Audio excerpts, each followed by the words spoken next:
Hey Zombros fans, welcome to some more Zombros You already action. made that joke. Damn it. It's fine. It's fine. Hashtag save the zombies community. Oh wait, that's a topic for later. Welcome to Lux Crew. I am one of your hosts, Lux, of course. I'm doing pretty good since nobody ever asks me how I'm doing.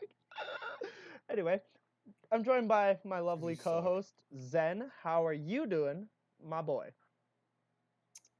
I'm doing pretty good. The fact that I said you sucked and got away with it, Yeah. pretty happy about that. Yeah, I'll let it slide this time, just this one.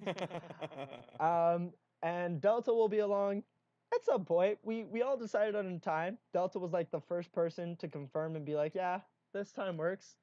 We're now like 20 minutes after the fact of the time that we all agreed on, and he's like, nowhere to be seen. It's fine. And then, of course, we are joined by our lovely guest that we promised last week, JBradyGames. How are we doing today, man? I'm doing well, man. I'm excited to just talk, have a good conversation, and have some good zombies talk, man. Fair enough.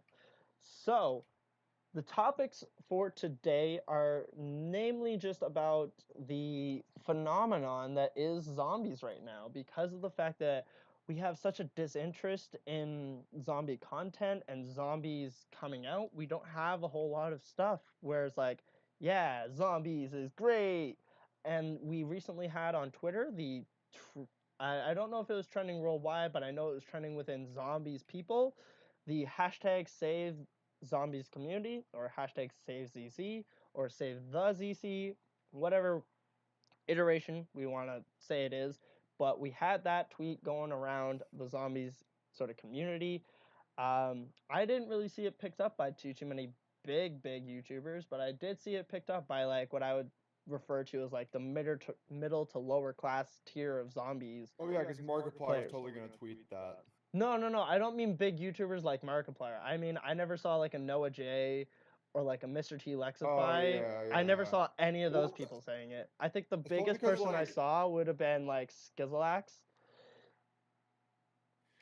they believe it doesn't need saving. Like I can see both sides of the whole save the zombies community thing.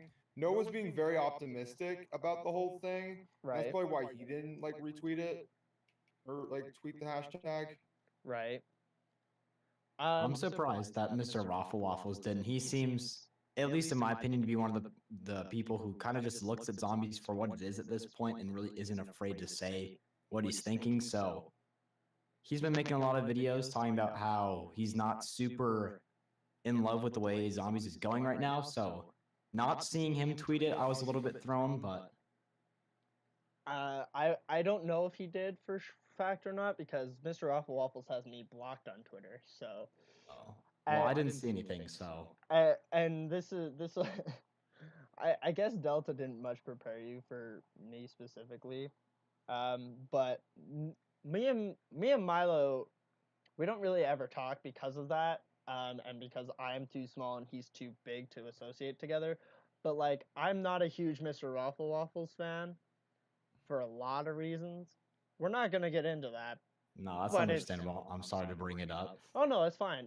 I'm not worried about it. Like if you're a fan, that's fine. I don't care, in the sense of like, oh, you can't be a fan of him because I'm not.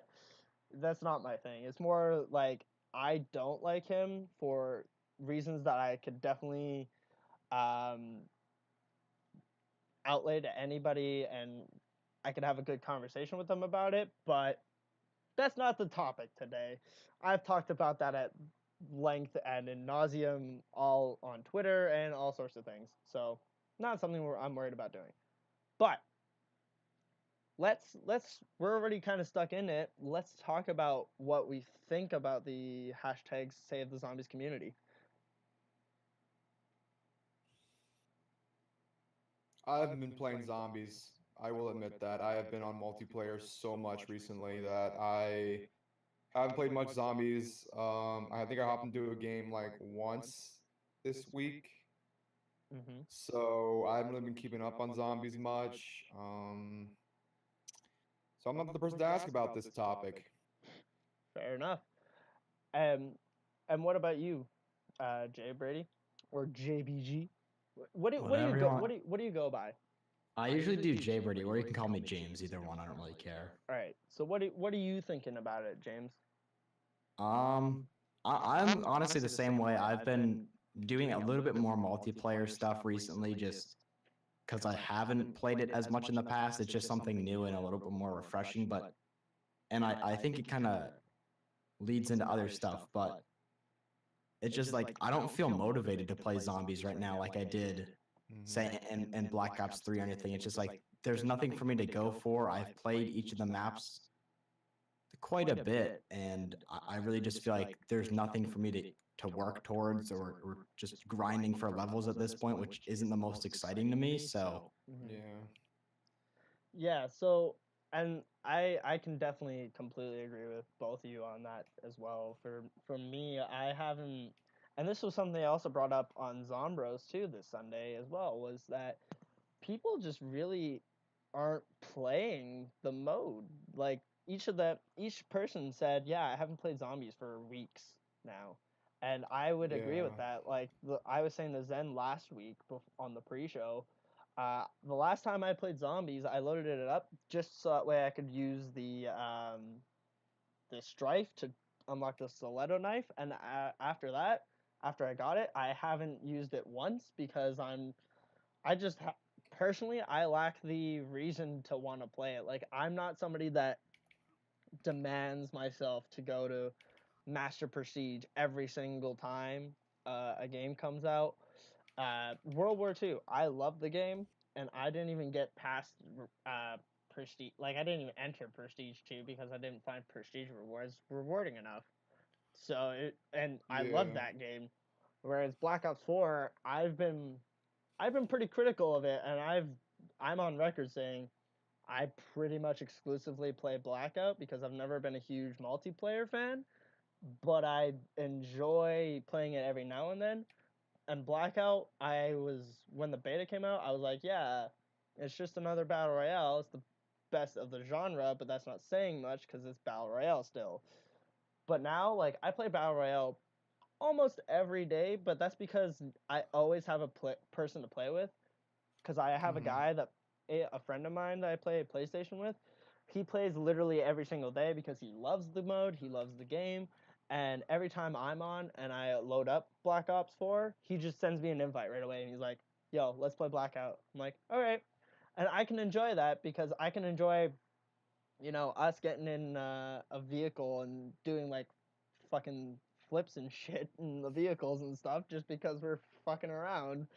And usually that's like the best luck I have too, is usually I can, even if I'm playing solo, I can get somewhere to like the placement area of like the game. I'm usually in it. Either I get to placement or I'm one of the first to die because I landed in a heavily populated area. And that's for me. I'm That's just how like, it okay, goes. yeah, and I'm like, okay, I can deal with that. But MP, there's not enough new there that I'm like, yeah, I want to play this. Plus, when I have played it, I always get the old school maps that are just broken when you play them with new techniques.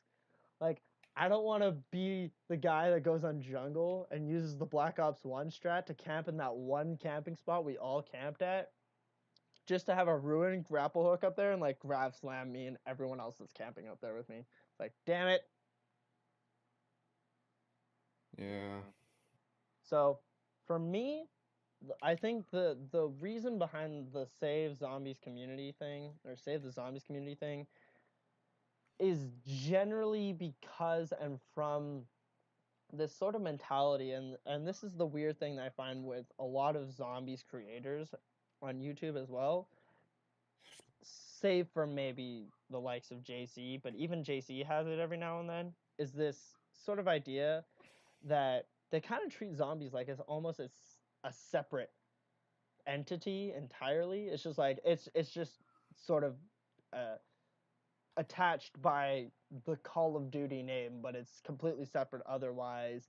So we need to like with the ideas of doing stuff, and well, again, we're going to touch on this with like we need to have separate events, we need to have this, we need to have that, and it's like most of the stuff that people say we need this, we need that, is stuff that we get, but it's not exclusive to zombies. So these people act like it just doesn't exist, and it's like Treyarch and Call of Duty needs to focus on the whole game, because the problem with each Call of Duty game that's been released by Treyarch is that certain aspects of each game have been much better than every other aspect. Black Ops 1, it was the campaign. Black Ops 2, it was the MP. Black Ops 3, if you didn't like exo movement, the only gameplay or the game mode that you could play was the zombies. And now with Black Ops 4, it's basically No, even Exo blackout. Zombies, they had Exo movement. No, I know. I mean, in Black Ops 3, if you didn't like exo movement, like if you didn't like the jetpacks and stuff, yeah, I know what yeah, you mean. if you didn't like that, you weren't wanting to play MP and you weren't wanting to play the campaign. So it was like play zombies or this game is awful. And even zombies was just like this really, really easy noob friendly sort of game that was kind of like, okay, we have a thing.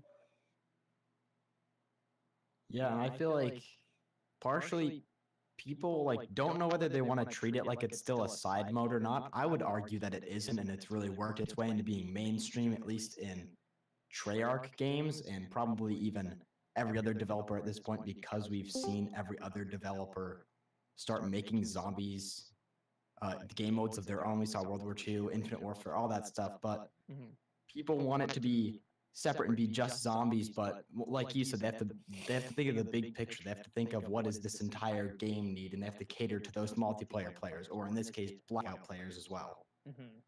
Exactly, and like I genuinely think that one of the things that hurts the zombies community and hurts zombies as a whole is this weird thing that like zombies did start as an underground community that was little amounts of people. It was really underground. It was anti-authority. It was like the way of Treyarch being like, screw those other developers. We can do something different. And then as it became as the time went on, it became bigger and bigger and bigger. And now it's so big that the other developers are being forced by Activision to rip them off and be like, you have to make a zombies mode. You have to make a zombies mode. And now it's just like it's the popular mainstream thing. We went from being the and this is something I've said to Reed too. I was like, this game has the Nirvana effect. It starts as an underground like anti-authority thing, and then it becomes the mainstream no matter how hard it tries to be like, no, stop, we're still the old way. And then it's just like, no, you're not. Nobody's gonna let that happen anymore.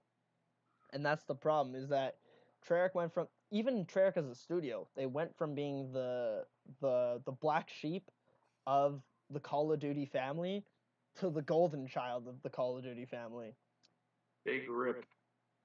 Yes, welcome to Asteroid Delta, who is late for like the 8 millionth week. We haven't been doing a podcast that long, though. Shh, it's fine, Zen. It's fine. I'm a technical person, okay? You guys are gonna have to jail me for being late. It's fine. You're just gonna be the Johnny J of this podcast. It's fine. I don't know why. Okay.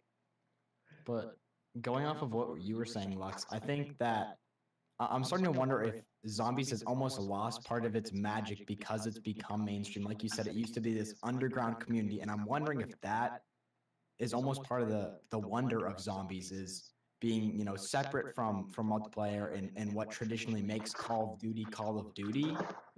And also, if the mode is being hurt by other developers forced to make zombies modes by Activision, where we're seeing zombies every single year, and I think it's kind of taking away from this build up to, we finally got a Treyarch game, we finally got a zombies mode, and then once that's over, hyping up the next 2 years for that Treyarch game, you know, 3 years away.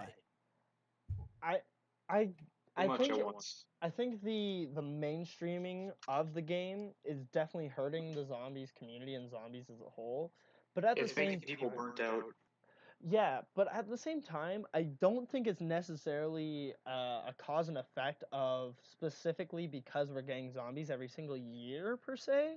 Because I think it's part of it, but at the same time, it's hard to say because if you remember back to like the days of like Black Ops 1 or even Black Ops 2, like before we got Exos and stuff, right? We had plenty of people starting to become more vocal about this whole thing where it's like, okay, the game ends, like, you get the Origins ending and we're just confused. And yes, we had lots of room for theorizing, but this is something we touched on last week too, is that the story stuff has evolved in a way that if we didn't get something to do with a sort of zombies mode, like the problem is I don't think we can carry the hype from Black Ops 3 to Black Ops 4 without having had something in there. Like if Zombie Chronicles didn't happen, Extinction, please. if Zombie Chronicles didn't happen and we didn't get Infinite Warfare zombies and we didn't get World War II zombies, I think we would have had a better sort of experience off of the launch of Black Ops 4 because we wouldn't have had what we were kind of getting into and talking about in the pre-show of all these zombies YouTubers and zombies people being like, zombies isn't zombies unless it's made by Treyarch. We wouldn't have had that, so that would have helped. But at the same time, I don't think we would have carried the hype of like, we're getting zombies. So it's hard to say. It's hard. I don't think it's very hard to say. I think it's completely because of the burnout. Because zombies every year is clearly driven this community to madness. It's one of those cause and effect things. If you continue to give us something, after a while we're gonna get tired of it. And this is the exact case with this game. Is that over time Activision gave us so much zombies in Call of Duty that it pretty much overwhelmed us at that point. Made us not want to play, and most people jump ship to Fortnite at that point. It's completely understandable. Yeah, but you saying that the zombies YouTubers are at fault? I don't think that's very true. I really don't. I don't think that they're at fault for the complete failure, complete bombing, because it's not fair to say failure. But I don't think that the zombies YouTubers are the specific cause and affecting of each and every single game. But I think that they do have a huge impact, and this is one of the reasons why they have an impact on the opinions of the community. Yeah, they have a huge impact on that as well. But it's also in the sense of what happens with the game, because of the fact that for me, the greatest thing that I think came out of Black Ops 4 Zombies for me isn't even something that is a Black Ops 4 like Treyarch intentionally did this thing. It was more of this thing that we were getting into at the pre-show of this that you did miss, Delta, but that's fine. Was that? Oh yeah, thanks for pointing out the obvious. Thanks. You're welcome. But it's that was not a compliment, by the way. I know, it's sarcasm. Yeah, no you. Anyway, but it was this. Yes, sir. It was this vindication almost that like all the really really big people out there and all the people that were just sat there the whole time while Treyarch wasn't the developers of Zombies, that were like, oh, Zombies isn't zombies unless it's done by Treyarch, and then all of a sudden Treyarch comes out with this and it ends up being the way that it was. Is just kind of that clapback where it's like, oh, so the guys that are the only ones that are good at doing zombies fucked it up. Oh. Yeah, I don't think it's necessarily their fault. I can't blame them for it. No, I can't either. It's not really. The pushback launch date was a huge factor. That's a solid month of bug testing and grinding out those bugs that but here's the thing. Here we are, nearing 2 months into the game, and it's still not much better. Well, it may have been better if we had gotten that month, because right now they're working against the clock. Servers and stuff are up. They have to work on the servers. Mm-hmm. They have to work on the game while the servers are up. So I think that's a whole nother beast in itself right there. Agreed, but again, with what... All right, James, what do you think of this? Well, I was just going to ask the question, and I'm with you guys in saying that the bugs have obviously had a massive impact on the launch of this game and kind of why Zombies has gone down the road that it's gone down right now. but I want to hear what each of you guys have to say. And just, I'm a believer personally that even if, say, we had, you know, not as many issues with the blue screens, not as many issues with bugs at launch, would we still be where we are right now with this feeling of disinterest and like this game is lacking something, even if the bugs hadn't happened as much? I feel like, yeah, I'm starting to feel like that with the developers, the heart isn't really in it right now. It's, and we mentioned on the Zombies podcast that morale must be at an all-time low at Treyarch because this game essentially bombed with the community's interest. It's very sad to see because this game has massive potential. I can't even tell you. Like, I'm sure you guys know that this game has huge potential. It could work if it worked properly.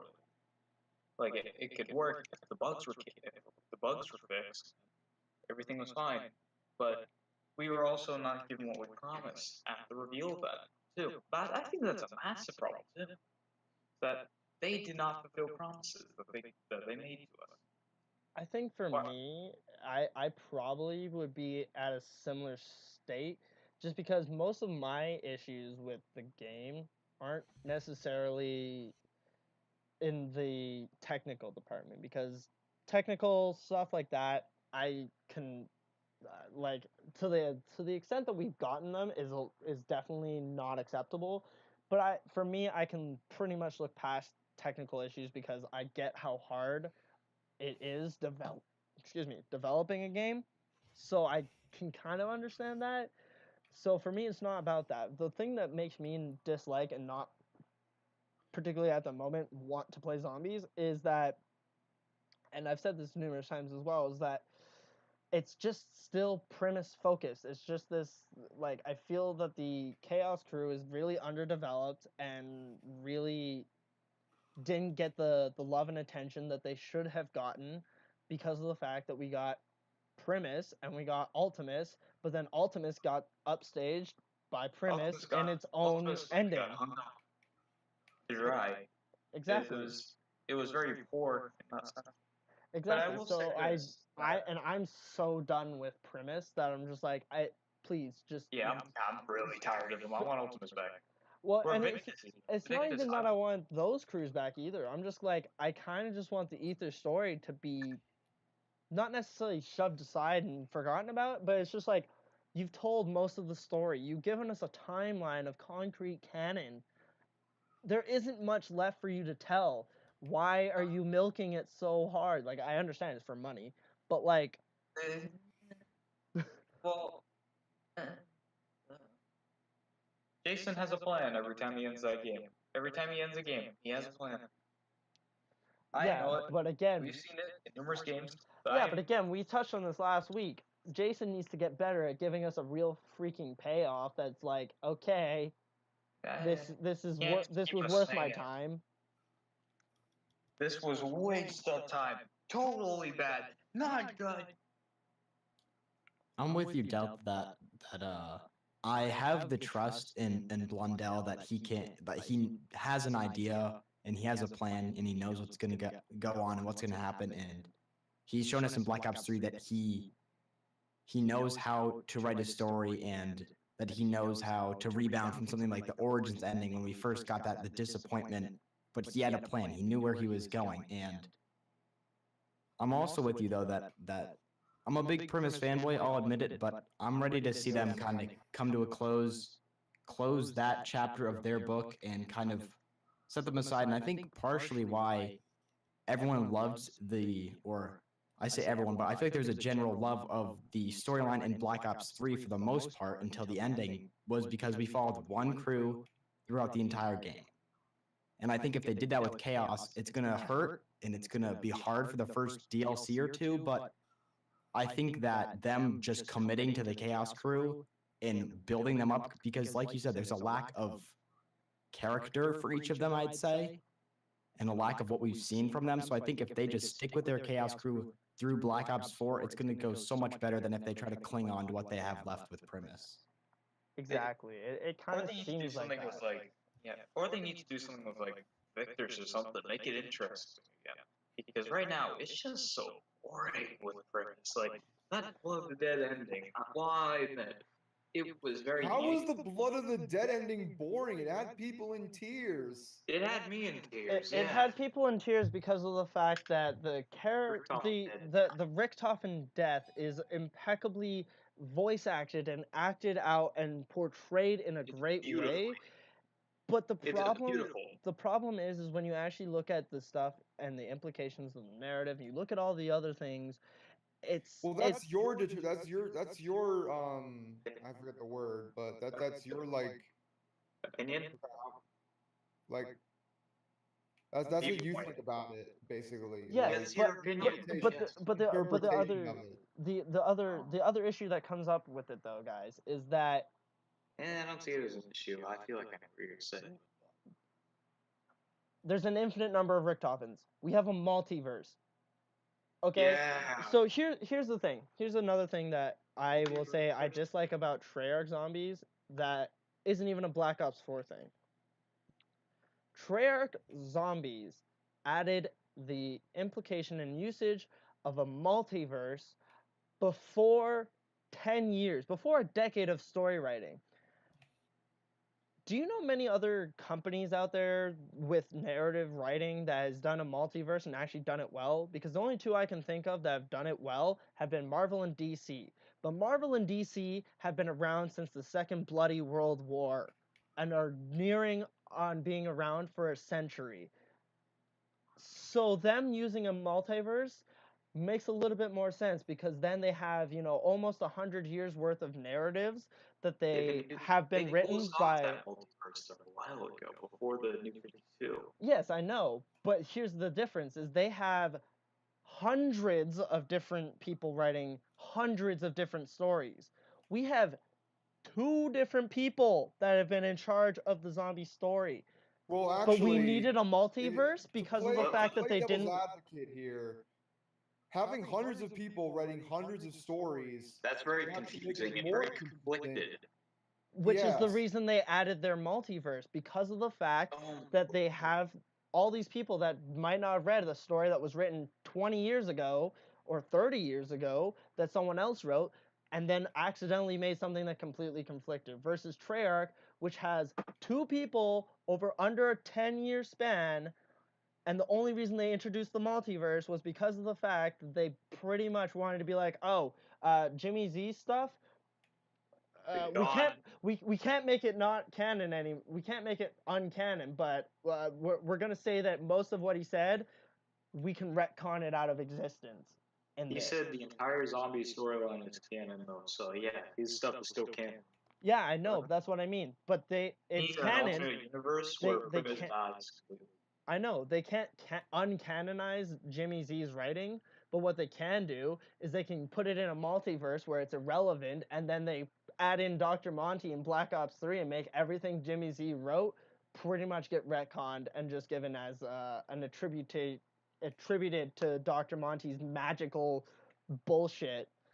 That is what obsessed me. We're just like, what is this writing? Why did you need a multiverse? When I told a guy who was completely unaware of Treyarch Zombies, but like I was telling him about it because he's like a comic fan, just in passing because he's a nerd and a gamer. When I told him that there was a multiverse, he was like, for what reason? Even he said it, and he's not even a zombies person. He's like, why? How long has it been around for? I was like, about 7, 8 years. He's like, why? For what reason? How is it that complex? 10 years, man. But again, why? Why? For what reason did they have to go and do that? There was other things that were left open for them to do stuff. Like, here's another thing too. They set up in Origins and in Mob of the Dead the capability to do an actual rebooting of the entire series, where they carry it on through a completely different lens. Like, if they did decide to leave Jimmy Z's writing completely in the dust and said, this is a brand new story arc with characters that are similar but changed differently and done in this differing method and all these things, it could have been much different. But no, they're like, nope, that's still canon to this stuff, even though there's a lot of conflicting details, and we're just going to retcon all those conflicting details out of existence. They're all random and bullshit. Jason does know how to write a story, but he knows how to write a story in a way that's just going to infuriate people, because the multiverse is a cop-out to make everything, like Black Ops 3, right? We blow up the moon in Horizon Rock. Do we ever see the implications of what would have happened if you blew up the moon? Where it's like that was something we were theorizing about Zetsubo no Shima, where we're like, oh, Zetsubo no Shima being revealed to be this like city or something of Pompeii, but it's not the Pompeii from Rome, it's a different Pompeii. But would it be revealed because of the fact we blew up the moon and thus the tides shifted? Nope, it's a completely separate universe, completely separate Earth. Okay, but we never saw anything else affecting anything else actually within the rest of the globe, or like you, me, or anyone else that was sharing the Horizon Rock universe. All we saw was the certain characters implemented in that map and future maps like the children, but we never saw an implication after that. Hold on, Lux. Hold on. This is the point I'm going to bring up here. Apparently, Shang takes place in the same universe as VE. So think Shang Remastered, and then The Rock. Maybe that's the moon, and it was blown apart. But Shang is on Mars. No, it's not. It's not on Mars. It was revealed to be in like Brazil or something. What? Sorry, do you have like a link to the thing proving that? I haven't seen this, so I wanna see this, because yeah, I don't Go even look on the in timeline. Classified. In Classified. Yes. Again, this is more shit where it's like, why? He wants to disprove the conspiracy theories of Shang's on Mars because Well, he wants to piss off Reed. Yeah, but like again, why does Yeah, fuck Shangri-La you, Reed. have to exist in Brazil, and why is it in the Horizon Rock universe? And Yeah, like it what? like you're asking for answers, and then when you get the answers, you complain about it. Yeah, stop Because the complaining about it, answer deal with it. because the answer doesn't make sense. It Again, doesn't make sense. how I does think that that's make why sense? Guys. What's wrong with Shangri-La being in Brazil? Like, I don't understand that. It's cool. Shang being in Brazil is fine, I suppose, but And it being in the Horizon Rock universe, like at least Shang remastered it being in the Horizon Rock universe, that would make sense as to why everything looks so different, because the moon was blown up. Yeah. But again, didn't we get that Nixaro video talking specifically by mathematical sense as to why that makes zero sense? Because people were theorizing that before, and then Nixaro was like, that wouldn't it doesn't work. have to defy the laws of reality. I'm with Asteroid on that one, I will have to say. You don't defy the laws of reality because you don't defy the laws of reality. They can defy the laws of reality if they really want to, Lux. You're being a little ridiculous. You're nitpicking, honestly. Not really, because I feel like again, I've pointed out numerous times that I like having a story that has sensibility and consistency. This has no sensibility or consistency, and I've said that about Garage Crovey too, where it's like, how much do I have to sit here and suspend my disbelief so that way your story will make sense? Okay? Suspending, dude, there's zombies. There are freaking zombies that were created by a meteor, and you're complaining about a dragon and a mech suit. Yes, there is. But there's been other games, specifically World War II zombies, that has given actual. Are you kidding me? Yes, there's suspension of disbelief in every game, but there's a difference between the suspension of disbelief that I have in a game like World War II that actually explains how. I think you're just trying to make World War II sound like the best Call of Duty. Except for the fact that World War II canonically explained how the points worked, how the wall buys worked, how perks worked. Because Dr. Monty. Yeah, magic. There's your explanation. They explained it via magic, and Dr. Monty using some sort of, oh, by the way, I adjusted all of reality to work. It's time to move on. It's time to stop. Stop the nitpicking. Enough. That's not a nitpick. That is literally the dumbest thing. How is it a nitpick when I can compare two completely separate game titles made by completely separate developers. One explains it through something that I don't have to suspend my disbelief for. You know why? Because they explain the door opening. That's your interpretation, dude. How is it my For other interpretation people- when World War II says the way that we open doors that cost points is because we get our points through electricity that is generated by the zombies and is proven by the Darkest Shore spine ripping outs being charged, and then we plug it into the Uberschnell things and unlock it like any door that works like totally realistic. Yeah, I'm sorry, realistic. Zen. How many doors do you go up to? How many hotels have doors that have a card that you have to put in that works? Oh, I don't know, by electricity and is locked otherwise. Yeah, but do I have to kill Oh, zombies to look! collect that electricity? Do I have to kill people? No, I do not have to kill people just to But get again, electricity to power up this objects. is the difference is that's a small amount of suspension of disbelief versus Dr. Monty makes it so that way that works magically. They don't How? have to explain everything through story, though. This is a good point, though. That why are they explaining this stuff through story? There is no point. Just let it be. Don't explain it. Cameron Dayton has literally explained why he did that way because of the fact There's that no point. I don't like this.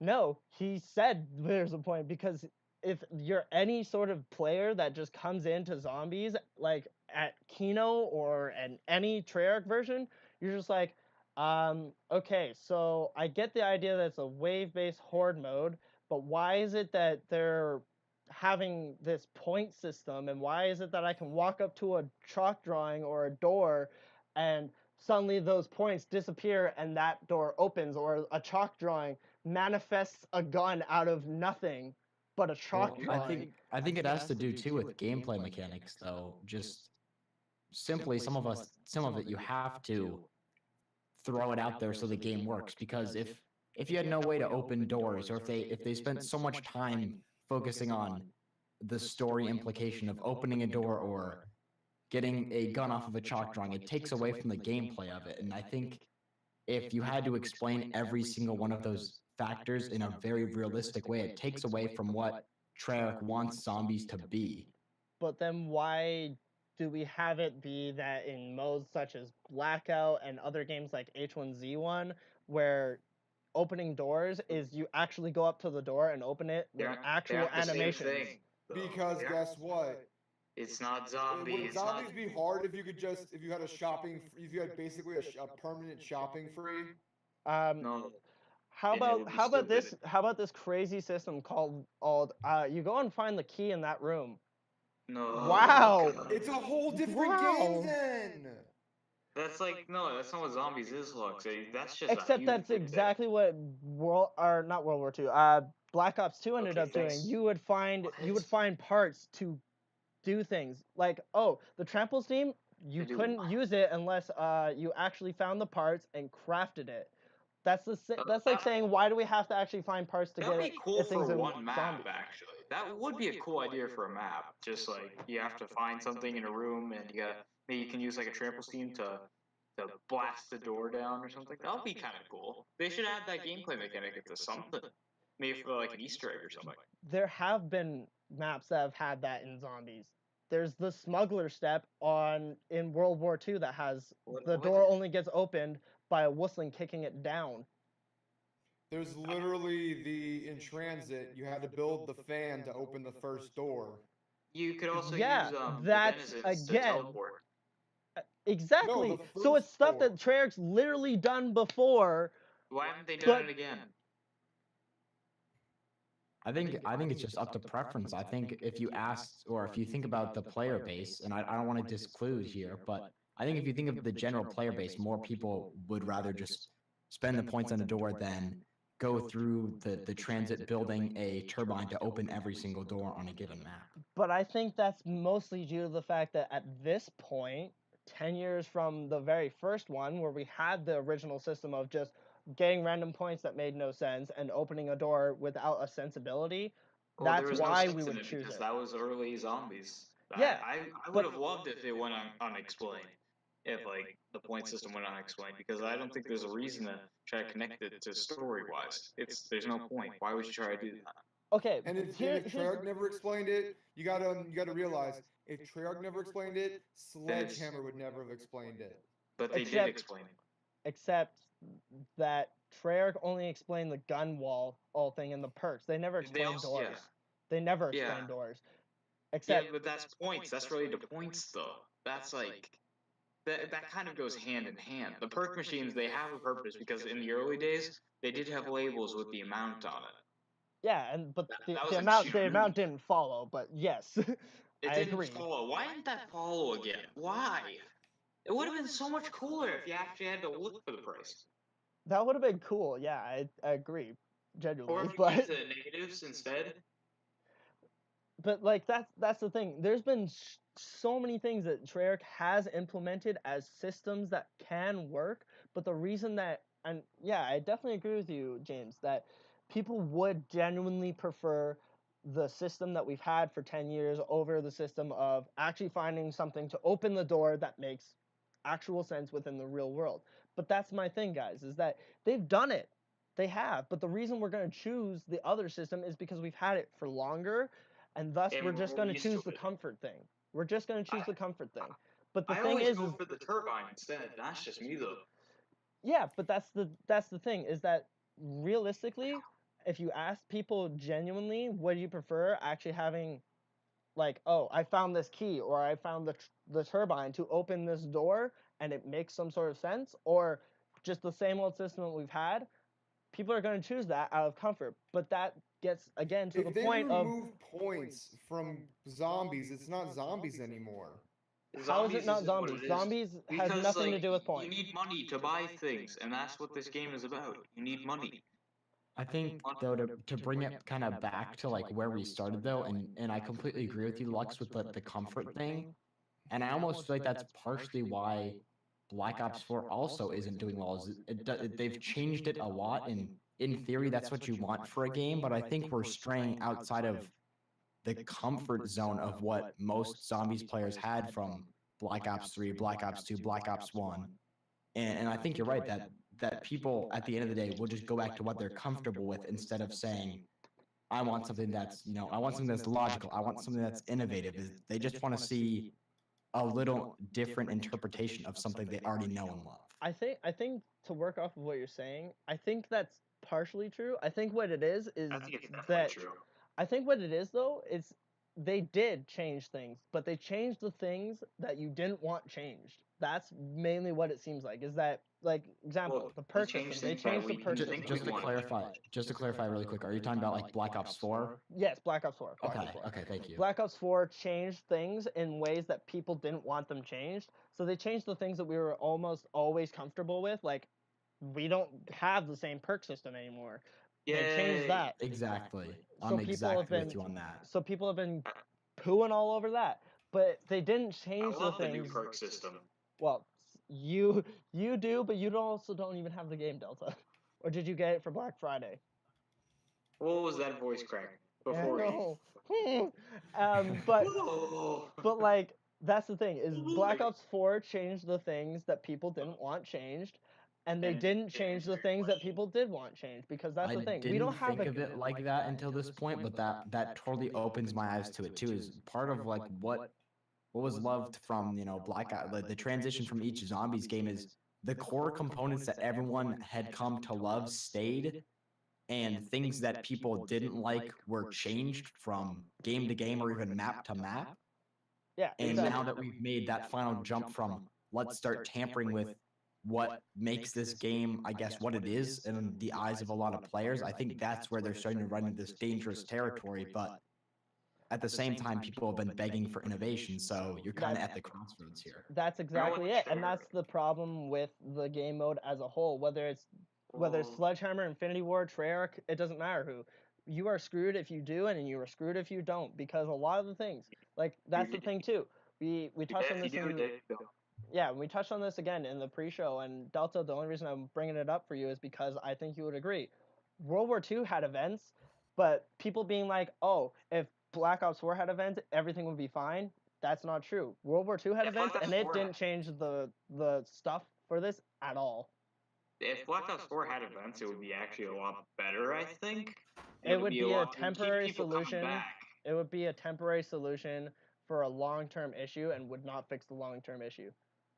Well, yeah, I guess so. The game has problems, and that would fix something, and it would keep people coming back, but probably wouldn't help much. Here's the crux of that problem too, is that, like, and this was something they touched on in Zombros too, is do you think it would have been better if they would have slowly eked out the maps instead of releasing them all at the same time? And they said it would have been better if Treyarch like launched 9 on launch and saw how poorly the stability was, and then throughout the period of eking out the maps, they actually worked on fixing the maps, and they gradually got better and better and better throughout the time. But the problem is I don't think it would have worked out that specific way because of what we know about how the QA testing ended up working, or how it has worked allegedly according to the one that leaked, and then other people that have talked about how that stuff works on review sites and such. That is the main crux of this problem, is that a lot of these things that people are proposing for solutions and proposing as like, this is how you would fix this, or this is what you would do, none of those sort of solutions thus far have been proven to be possible to work. And that is sort of the crux of the problem with this game and every other game, is that the interest has to be there. And this, I guess, gets into our next sort of topic, is the interest has to be there, but it also has to be quality, not quantity. Because you can release an update every single day to Black Ops 4 and completely have a weekly, daily, different things. Like, for example, right now in Black Ops 3, we have daily challenges every single day in zombies, in multiplayer, in everything. But how often do we load up Black Ops 3 multiplayer or zombies to play for those challenges? Not very often. We don't. I'd say not very often right now because it's not the main game anymore. But I would admit, when I played Black Ops 3 and when it was like the game that was in season, if you will, I would load up zombies and just, play 1 or 2 games just to get that challenge. Whether it was just some XP or Divinium, it was something to do. At least it was something. Whereas Black Ops 4, we have nothing, which is irritating because that was one of the biggest things they said they would work on or have available for this game. And I think it's the same thing with, partially it's what people's expectations were, and kind of this idea that a lot of people will set these unreasonable expectations. And I think adding events daily or monthly or weekly, whatever it be, is not unreasonable. But I think when everyone said, oh, we're going to have a new DLC every month, we're going to have a new map every month, we're going to have all this stuff, it's a little unreasonable for that. But I think if we had something is better than nothing at this point, I guess is what I'm trying to say in the long run. I'd say, as far as like when Black Ops 3 was in season, I'd say even for me though, it depends, because I'm one of those people that I look at the game less about those features, and I look at the game in more of the sense of the specific enjoyment dependent on what is that current sort of thing going on. And this is something that Zen knows because he witnessed it firsthand with me. Was I personally disliked Horizon Drop because I got really bored of the fact that I could play it blindfolded, because I got so used to playing it. Like, when it first came out, I was like, map is great, I love this, it's got so much stuff. And then by just before Zetsubo, I was like, I don't want to play this map. I can play it with a fucking blindfold on and get to round fucking 50 if I decided to. Like, that's not fun for me. So, and even if they had daily challenges and stuff, a lot of the times, the other problem with doing daily challenges is they actually have to be challenges that not necessarily make sense, but they have to be something that actually is a real, like, this isn't something that you're going to end up doing in gameplay. Like, the challenges in Black Ops 3 were like, get to round 25. Okay. I'll load up the easiest fucking map, Horizon Drop, and camp with the Stormbow. until round 26 and then quit the game. I Just so I agree can with do you it. there. I think that's where they could really shine, bringing in daily and then also like weekly or monthly challenges, stuff that really requires you to dive into this game and work at something, but also doing stuff that's like map specific. And I don't know if you guys saw this. I know I saw on my Twitter, and it was just someone basically made a visual representation of what they think like the challenges or whatever they end up being, the callings, whatever they want to call them, Right. will end up being. And it looked really cool because it was like on 9, do the Easter egg, and maybe that's your challenge for the week. So it challenges you to go on one specific map, carry out a task. You do that, you get this. And then maybe on Voyage of Despair, kill 100 Stokers. So you have a specific map thing, or just get 10,000 kills in zombies this week or something, where it gives you things to work on map specifically, but also in the big picture. I think would be something that would work really well for this game, and kind of like you said, not just I'm always going to play Horizon Drag because that's the easiest map I can get all these challenges done on. I think that's a good sort of method, is definitely making the map specific, but I think they have to and again, this isn't to try and be a dick to your suggestions, but they have to think even bigger than that in a sense, because one of the things that I found, and again, as somebody that avidly played World War II and they had a challenge system, I didn't like their challenge system, because their challenge system was either the brain dead ones where it's like, get to this round, that's easy, or it was the stupidly hard where it's like, do a whole Easter egg. And it's not even about like, oh, well then just make an easier Easter egg for something like that. No, it's like, don't make it impossible in the sense of like, I have to spend 3 years playing the same fucking map to get this one goddamn challenge done. But don't make but don't make it brain deadly easy where it's like, I'm gonna do that anyway by complete accident. You gotta find something that's exactly. It's gotta be something that's worth mine, yours, every other player's time. Where it's like, for example, like even if it was side Easter eggs that you might not have even known were there, right? No, you bring up a good point with that. Just find something that's middle of the road, but also like outside the box. Yeah, where exactly. it's not something you always would do anyways in a game where it's just kills or pack a punch 3 times. But yeah, exactly. also, I don't want it to turn into the character unlocks in World War II. It's like, make it to round 50 and complete the Easter egg with reverse controls and without getting hit or something. Yeah, And I know that's exactly. a complete exaggeration, Yes. but I just Yeah, they need to I find the think happy it's pretty medium spot for on. sure. Yeah, exactly. And I 100% agree with that. That was one of my gripes with World War II. I didn't unlock many of the characters because I was like, these are stupid. Like, I like having character selection, and I like having character challenges to unlock them, but those were just ridiculous. Like, why? And most of the characters also are just reskins of characters that already existed and I already had for free or something like that. It's like, I don't, no, pass. But Even like, their lines, like the Mountaineer always went, or the one with the beard, just goes, "Oh hell," just like the other guy. yeah, exactly. So, and that's the thing is, first off, having challenges for me isn't enough, because they need to be challenges that are worth my bloody time. They need to be quality. The quantity does matter, but the quality matters more to me, and probably a lot more players than just me, than the quantity. Because again, and this is something that I will say to the day I die, stop comparing games to games. I compare games to games. You cannot stop me.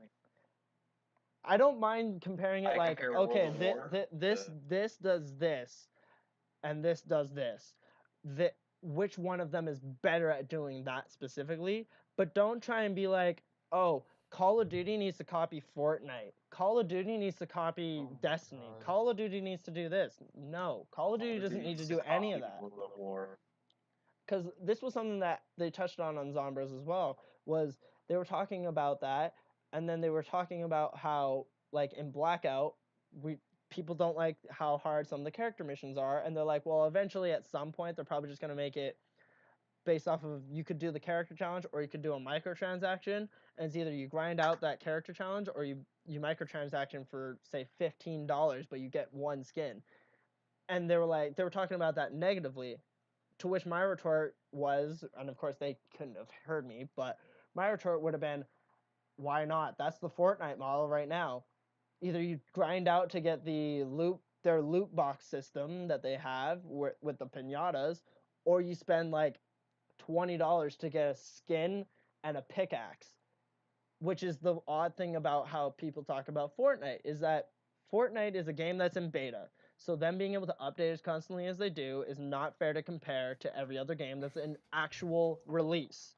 First off. Second off, Fortnite, if you do not pay money and you don't grind for those pinatas, which I think the only way you can get those pinatas anyways is by getting the Save the World mode, which also costs you money, you don't have character customization.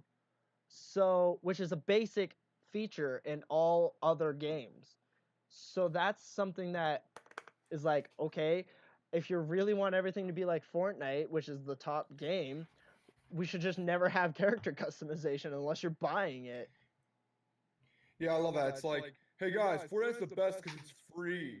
It's like, if you want a default, if you want to buy a battle royale where you can only have a default skin, yeah, then it's free. But otherwise, yeah, and But that's the thing is Fortnite's made billions upon billions of dollars preying on the fact that it's mostly lots of kids and young people playing it that have the time and money to play it, and they're like, oh, John Wick skin, or oh, Avengers crossover stuff. Oh, crazy! It's like, yeah, it updates all the time, but those updates don't matter when the new content they're coming out with is either a gun that you can only scarcely get, or it's a skin that you have to pay money for. It's not a free game if you're paying for basic customizational things that you get included in every other game on market. Well, a point I want to bring up with Fortnite, and I think maybe a little bit. Obviously, there's a lot of things that make Fortnite popular, but I think one thing that I have kind of looked at a little bit more from like a creator side is the fact that I think Fortnite is a much friendlier game to make content on because of YouTube's new like just how they work and what they frown upon and everything. Whereas Yeah. I know Reed talked about it a lot with World War II Zombies, how hard it was to even just get a title that was both appealing and intriguing, but got by YouTube's algorithms for Yep. I can still make money off of this. This can still be my job. Whereas Fortnite, you can put anything in because it's cartoon characters. There's none of the violence that's commonly associated with Call of Duty Zombies. So I think that's also why it's so easy to make content on Fortnite. Anyone can do it. Whereas Zombies, YouTube's kind of cracking down on things that people used to, I don't want to say get away with, but was acceptable in YouTube's terms. And I think that's really hurt Zombies in terms of the at least the YouTube community of it, just because it takes so much more thought and effort, and you have to be so careful about what you title, what you put in the thumbnail, and every little detail of everything, that it takes away from just being able to produce a quality video that people enjoy. Agreed, because of the fact that realistically, like this, I guess this would be the good comparison, is this is the spectrum. You got World War II zombies, which is the most grotesque and gruesome and horror looking sort of zombies that we've gotten within Call of Duty anyways, which is, hanging jaws and, blood everywhere. That's on the extreme one side, where YouTube's kind of like, nope, whole lot of nope. And then you get Fortnite is pretty much on the other side because it's just cartoons, yeah, whatever. Well, you get Fortnite and you get like Minecraft is a little bit further past Fortnite because it's literally like, this is block characters with very, very little blood, if any. Woo! Yeah. And then somewhere in the middle, you get like Overwatch, which has a little bit of blood, and they're still kind of cartoony, but not as cartoony as Fortnite. And you still have guns where you can like still blow people into space. So you get like that weird middle. But you can breathe in space in Overwatch. That's true. In World of War, the violence was off the chain. Oh my god, dude! Exactly. You could snipe a dude in half in World of War. I remember those days. The people looked like they were literally cut up by a chainsaw. Exactly. That was so much fun. That's what the appeal for World of War is to me, as well as the custom maps. James, when are we playing World of War? You gotta do it. Also, I want to say, because I'm so busy, but yes, we I wanna- will do World at War. I want to I say have this time about this weekend if Asteroid you do. Delta. I want to say this about Asteroid Delta. He promised he would be buying Lux World at War on Black Friday. He didn't buy Lux World at War on Friday. Uh-oh.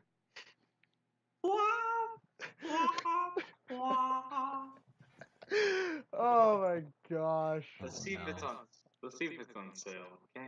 It's not. They never put Call of Duty on sale. I'm But- I'm buying. getting it on G2A or something. But No, so we gotta get it lads, on this Steam. is the sort of thing that I think we can all probably agree upon, is that zombies I'm is terrible at keeping up promises. apparently. But so zombies is at this weird state that the interest is down, and it's not. It's got a lot of contributors, right? It's not just Treyarch, it's not just Activision, it's not YouTubers. It's a combination of a lot of things all happening at the same time, and the solution to it Is needs World of to, War. it's not World of War. Don't listen I to have Justin. World of War Remastered confirmed. 628 hours, double that with the World of War Remastered. I'm serious. James, go on Steam and just check my hours. No, I know that's the worst part. The worst Oh. part. But the solution is not cut and dry. It's not, oh, we just need events. We need quality and a good stream. So don't just make, like, honestly, I don't think we need, like, if they give us quality, like, challenges, or they give us quality content, I don't think we need a daily update or a weekly update even. Like, here's my thing, is that I think the problem that happened with the Black Ops 4 launch, aside from the stability shit, was that each map did not have enough quality, like, content in it. It wasn't packed, like, you didn't get your origin stuff where you're jam packed full of content in this map. Like, there weren't many side Easter eggs that you weren't gonna inevitably be doing or looking for, right? Like in 9 and Voyage, there was plenty of good side Easter eggs, but we didn't know to look for them until it was basically spoiled for us by the leaker. Okay? Yeah, good and bad leaders. And then we got Classified and we got Blood. Now, Classified and Blood, we kind of had an idea of things to look for, right? In Blood, it was like, okay, side Easter eggs to look for: free Blundergat, the Spork, the Retriever and Redeemer, right? And anything, And then there was the Magregat, which Noah found at the event, at the capture event. Yep. Which I'm not gonna get into finding things at the capture event. Oh my god! But we had those things, so we knew to look for those, and they were there, so we found them. That's pretty good, right? And then we had in Classified, it was like, okay, after we got to like maybe round 15, and we're like, no Pentagon Thief yet, no bonfire sales. Hello? There is a bonfire sale, though. Yes, but if you're just playing through rounds and you don't know how to do the Project Scotty Easter egg, that wasn't a thing for you. If you're just playing rounds and you were the first day, we didn't know there was a bonfire sale. We just assumed that there would be because it's a remaster. So we were like, okay, we haven't found this. Maybe it's a side thing this time. Let's try and find it. Right?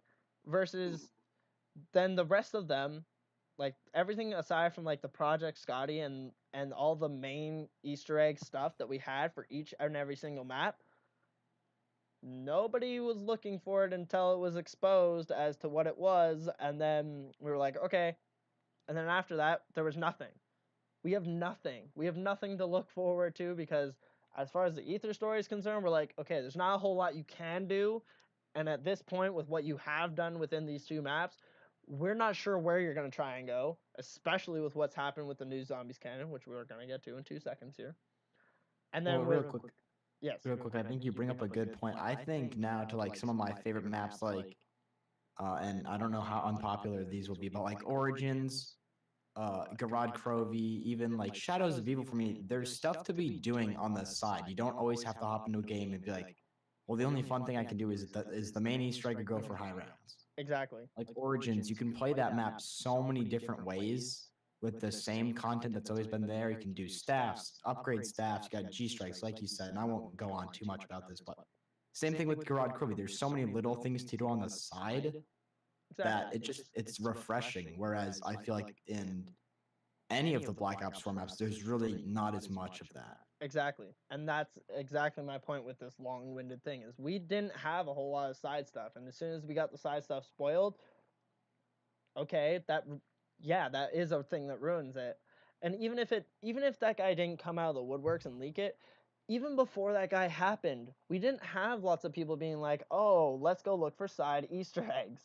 People were just basically being quiet. We didn't have it. Yeah, and even that though, that's a very niche community that we're just like, okay. Like, for me, right?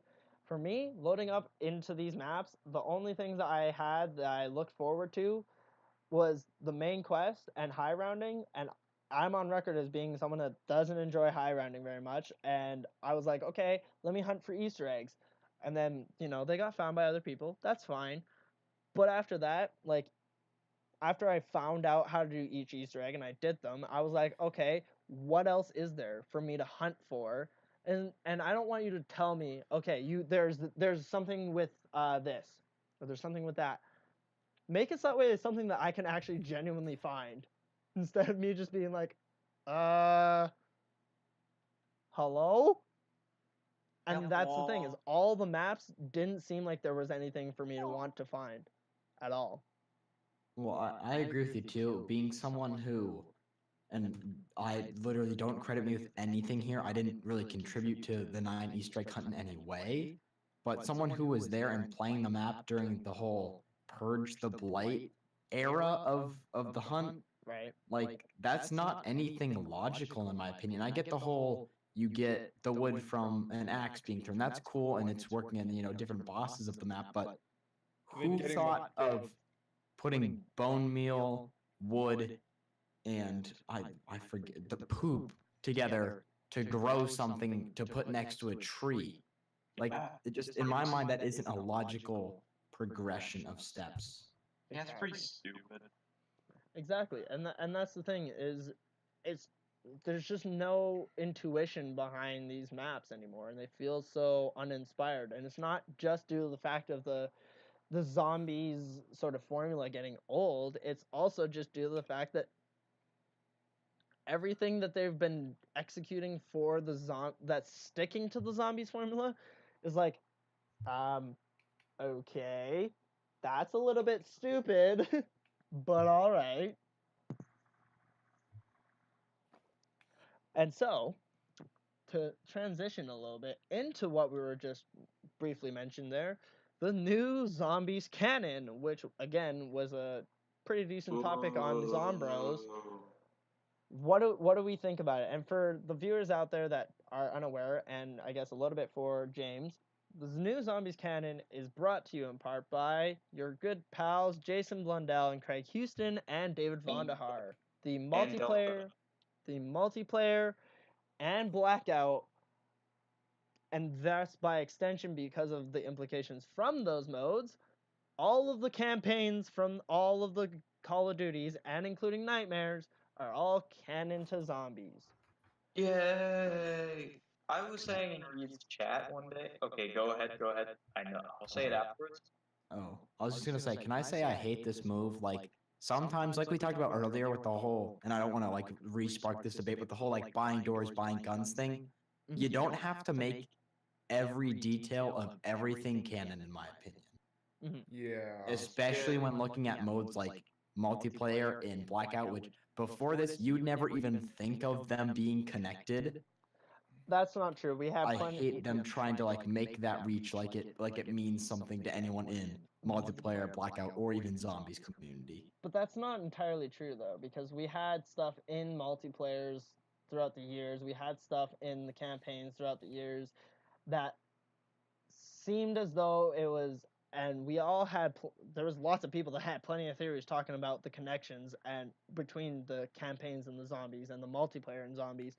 But the problem that this is such a huge issue is because, one, it creates a shitload of inconsistencies, and the second problem is we had Jason Blundell and David Vonderhaar and Craig Houston saying, "Oh, they're not connected," and with the fact that Blackout being canon and having premise characters and chaos characters existing in Blackout also puts into the fact that Jason Blundell has been lying to us more recently when he says, and chaos and ether are completely separate. And now in newer interviews he's been dancing around.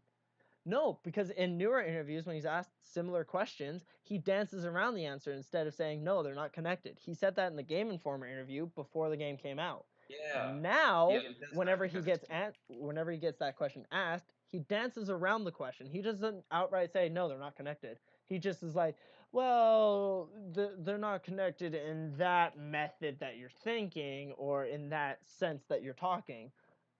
And it's like, oh, so you're saying they are connected, they're just not connected in that particular formatting. I feel like he said everything in zombies was canon, so that everything that has zombies is canon. So I think we've already known about this for a long time. No, he didn't. That's He what's said getting to my certain point. things weren't. This is gonna get to my point. Like, is it alright if I segue into my point real quick? Yes. Okay, so the awkward segue. Okay. So Segway passes by. Dude in a Segway. zoop, and then he crashes into a car. It's like That's not happy awkward. That's just all over it's like happy all over again. What's happening? Okay, so that's not awkward.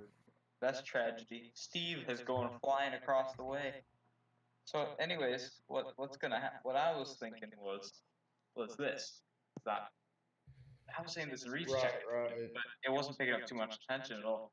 I'm thinking that Nightmares is like takes place in dimension 2210. It would make sense. 2210 is the one where the summoning key was, right? No, that's where the innocent Richthofen soul was. Okay. So it's not and you're too thinking connected. he's the baby? What? Are you thinking? I've never paid attention. Are you thinking No, that I'm the just saying. baby from Nightmares is innocent Richthofen? Maybe. Maybe it was like innocent soul. So I'm thinking that. Wait, I didn't play Nightmares. What baby? Yeah, Okay, exactly. okay. Put this in perspective, guys. Did you ever see or play the campaign of Black Ops 3? No, No. why would you think I played it? Did you watch anyone cover it or anything like that? watched No, I don't play trash. I burn it. I did not play it either. Okay. I didn't play this. I Okay, watched so- Lex play it though. Okay, there you go. I watched Lex and JC play Nightmares, but I had no idea what the hell was going on. Okay, so here's the thing, guys, is everything from Nightmares is the Black Ops 3 campaign. Literally every single mission, every single cutscene is the exact same. Except But with zombies. instead of the AIs being humans, they're zombies. And there's a different voiceover. That was pretty cool. There's a different voiceover. And wasn't yeah, there like a random box too? Yeah, and there's a They random called box. it a magic box. Yes, that's the And add-on. you get like dark matter camos too. Yeah, it was odd. But anyway, that's all it is the Black Ops 3 campaign just reformatted and changed around a little bit, but there's nothing really new there. And in Black it's Ops cool 3 though with the zombies. in Black Ops 3's campaign, there was a hallucination of a baby because Jason Blundell likes to make you trip balls in games. Yes. Okay? I thought that was Jimmy. They Jimmy both Zombie. they both like to fucking make you trip balls, okay? Besides the Jimmy point. Zombie Linsky. So I guess Delta to your point there, that could maybe I guess it's connected. Like in the Black Ops 1 campaign, that Glock is pretty connected into the Reznov mission. The like, Project Nova mission is connected with that Glock. Oh yeah, yeah. Rest So maybe in it's peace, like- my boy Dimitri. So maybe the Innocent Richtofen soul was taken before all that happened. So the campaign result was bad. Like and it so, was a universe where there were no zombies. So here's the thing. There's always been a lot in campaign and in zombies and multiplayer that has made it apparent that they should be connected, but the storylines would not fit together very well. I think this would make it fit perfectly. So that's the thing, though, is the thing that ruins it for people like Reed and Nixaru and even me a little bit is that Jason Blundell and all the developers have sworn up and down that they are not connected. These are just small little Easter eggs to make you giggle, pretty much. But it also gets ruined by what do we do, everything boss? else. Like, for example, we touched on this before when we had Turbo and Lobster on, how in Garage Krovi we have Victor Rezanov's gravestone. Alternate universe where he died. Yeah, and Rip.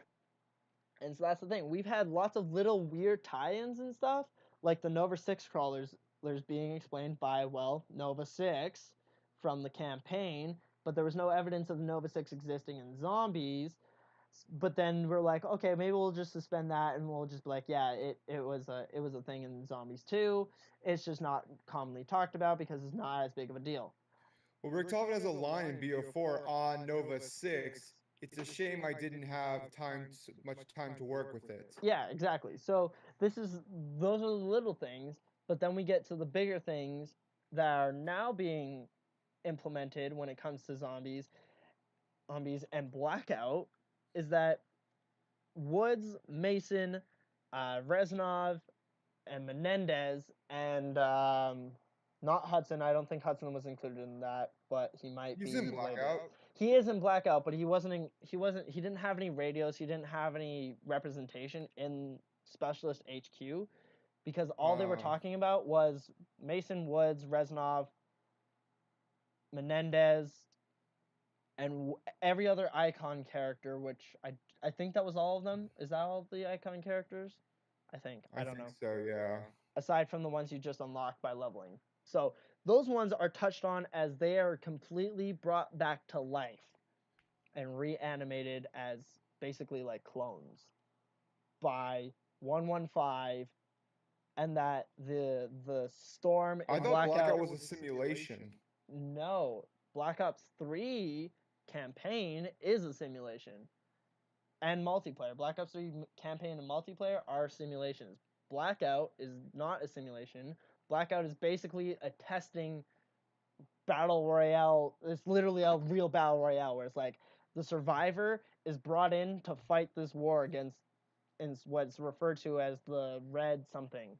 But basically it's just the zombies of the universe, of that universe. Or that Earth. So then, if there's only one survivor, how the hell does Primus get out of there? So how this is explained is that each survivor, so if you have a team of 4, those survivors are used. Well, then we already know who's going to win. It's going to be Primus, because they have to continue their story. Or Chaos. But that makes reason. No sense. How the hell are that's the point? That's our point. Is that Blackout and multiplayer being canon to zombies has not worked. Exactly, it doesn't work. The Shadow Man shows up. How the hell does the Shadow Man go fight a war? because he's actually become He's stuck in immortal the summoning somehow. key. What the fuck? What? That's He's the become point. immortal. That's what we're saying. I think this just shows why not this true. is not a good move. It doesn't work. I don't think it's true. What evidence do we have to back this up? Like, What Jason evidence we Lord. have? We have the fact we have. If you go and play Specialist HQ, you have all the cutscenes where, like, in Recon specifically, a Blight Father shows up as well as lots of zombies, and then Woods is the narrator throughout every single Specialist HQ mission, and Woods I know says that. we're You did a fighting. ray gun in recons. I know that. Yeah, and Woods For says what? Woods says thing. Yeah, you get the ray gun in Recon's thing, in Recon's God. mission. But anyways, Woods says during the Recon one, he's talking about, oh, you know, we're putting together people to fight this war and stuff like that. And then you get he has shitloads of quotes throughout the entirety of all the Specialist HQ missions. You have to play I think through the them war all. they're talking about is the war that happens in Black Ops 3. Because remember, Black Ops 2 or Black Ops 4 takes place before Black Ops 3. But wait, Great War in but Sheffield, wait, England. Zen, I'm not done. That's the The problem. Great War in Sheffield, England, Lux. That is all we gotta say. But wait, there's more. I feel like Billy Mays now. Billy Mays here with Billy more Mays here content. with more shit. With more Billy Mays here with bullshittery. more shitty exposition on the zombie storyline and how this connects to Blackout and Yeah. multiplayer. Well, Yep. real quick, I just want to put this out there. Like you said before, that these little things were just Easter eggs to make you laugh or just have the zombies guys be like, oh, that's a thing from zombies. That's cool. But why choose now to announce this, and why say having the ray gun in Recon's character missions? Why is that canon now? But getting a ray gun in the World at War campaign was never thought of as being canon. It's That's the true, actually. the reason Pretty it big bombshell. the reason it was like that was because of the fact we got people like Jason Blundell and the people developing the game saying, no, they're not canon, these are just small Easter eggs. And now in the game mode, they have things that are saying it is. And again, I'm not done telling you why it's canon, because this is just a small part of it. Zen, I don't know if you've completed all of the characters. Have you completed all the characters? I know what you're about to talk about. You're about to talk about the lines. Those are totally radios. just throwaway lines. No. Lines that explain why they're there, but they're not canon. No. Radios, sir. I thought you meant all the premise characters for. No. radios already? No. There's radios in Specialist HQ as well. So what happens is, if you complete every single character's mission, you get and you don't get to choose your difficulty, but it's basically you have to complete it one time. You completed it on quote unquote recruit, then you complete it 2 times. It's on quote unquote regular, and then 3 times it's veteran. But if you do every single character on veteran, so you completed each of them 3 fucking times, annoying as shit, I know. Yay! But if you complete it 3 times, you unlock all the radios, which also have calling cards associated with them. So that's cool, I guess. But you get all the radios. And in the radios, they have specialists talking. They have Menendez talking. They have Mason's granddaughter talking. And they have all these things. Because remember in the Zombies Nightmares thing, they mentioned Menendez, I guess. Yes, they and how, did. In the future, that actually makes a lot of sense. Exactly. And wait, when you say Mason's granddaughter, which one? Because remember, he had 2. One is the one that yes, he has 2. The one that we assumed was alive up until the very end cutscene is the one talking. You mean the one that we assumed was dead until the very end cutscene? No, the only one that was assumed to be alive. I mean, the blonde one. The blonde one that's in charge of this. But she is alive. That's what I just said. The one that we assume is just the only one that's alive because we up until the ending. The one we assumed to be alive. So it turned out she was dead. I'm like, no, she was alive the whole time. Yes, I know. And then the other one is Spectre. Yes. Well, but she has very Ripper. Yes. She isn't really super relevant, but she is in that end cutscene. We'll get to that. But so the radios are mostly consisting of Ruin and Battery when it comes to specialists, and then the radios that aren't Ruin and Battery have to do with Woods, Menendez, the blonde Mason, and there's a little bit of actual Alex Mason in there. And also the surprise return of Victor Rezanov. Not voiced by Gary Oldman. I'm upset. I didn't know he was voiced by Gary Oldman, but he's unrecognizable. And this voice actor that does Rezanov in this game doesn't even sound like Gary Oldman's Rezanov. It's awful. Nitpicking.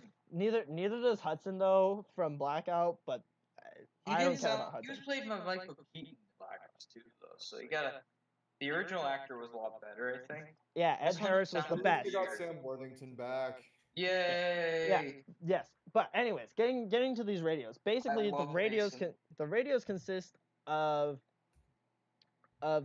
so, and this is mostly explained by summing it up as all the characters that are brought back, the icons that we mentioned before, are being, except for Menendez. Menendez is one of the sort of leaders of this with the blonde Mason, is that they're trying to complete this mission of assembling together this large group of people to fight the war and stuff like that. And as we see in the Specialist HQ cutscenes, the Specialists don't appreciate being used this way. And when they're in the Blackout mode, they talk about having been survivors of being in Blackout and having gone through the storm. And they're like, I recall seeing shapes. That's what Battery says. And then Ruin says to Battery, no, they're not shapes. You're seeing numbers. It's talking about the numbers from fucking Black Ops 1. Yay! And basically it's What do they mean? It's basically just they mean the all of the radios are basically talking about the fact that all the archetypes are, 1, being brought back via 115, and 2, are being brainwashed so that way they don't go against the programming of fight the zombies, not me who is using you.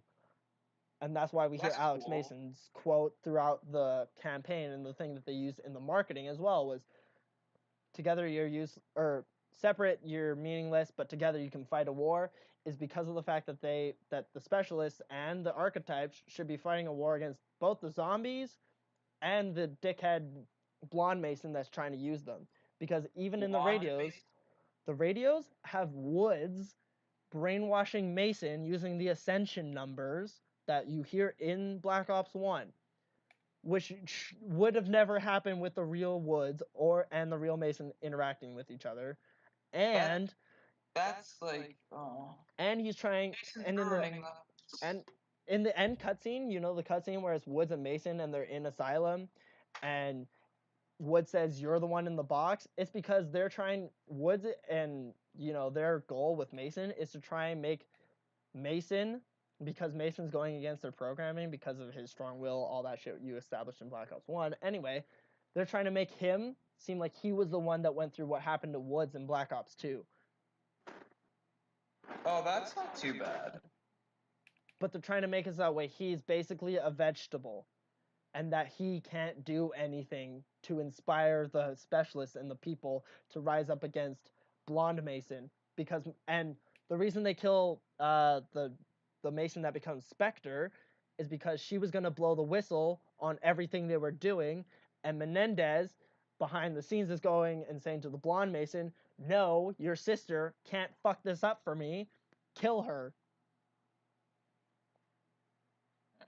So, all in all, guys, they fucked up the canon by being dickheads and lying. They're like, no, this stuff isn't canon. What wouldn't do that to Mason, though? That makes no sense.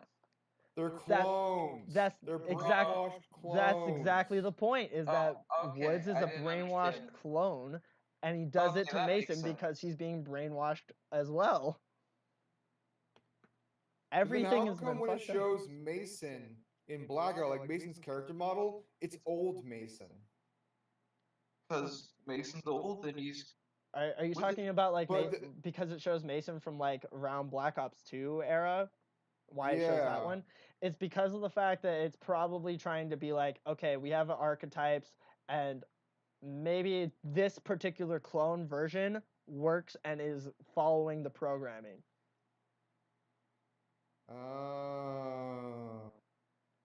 Because you gotta think, if they can clone them once, they also established in the radios they can clone anybody from any time period. It's not clear what kind of DNA they need to clone them, but they just do. So and they can clone them any number of times. I just realized something.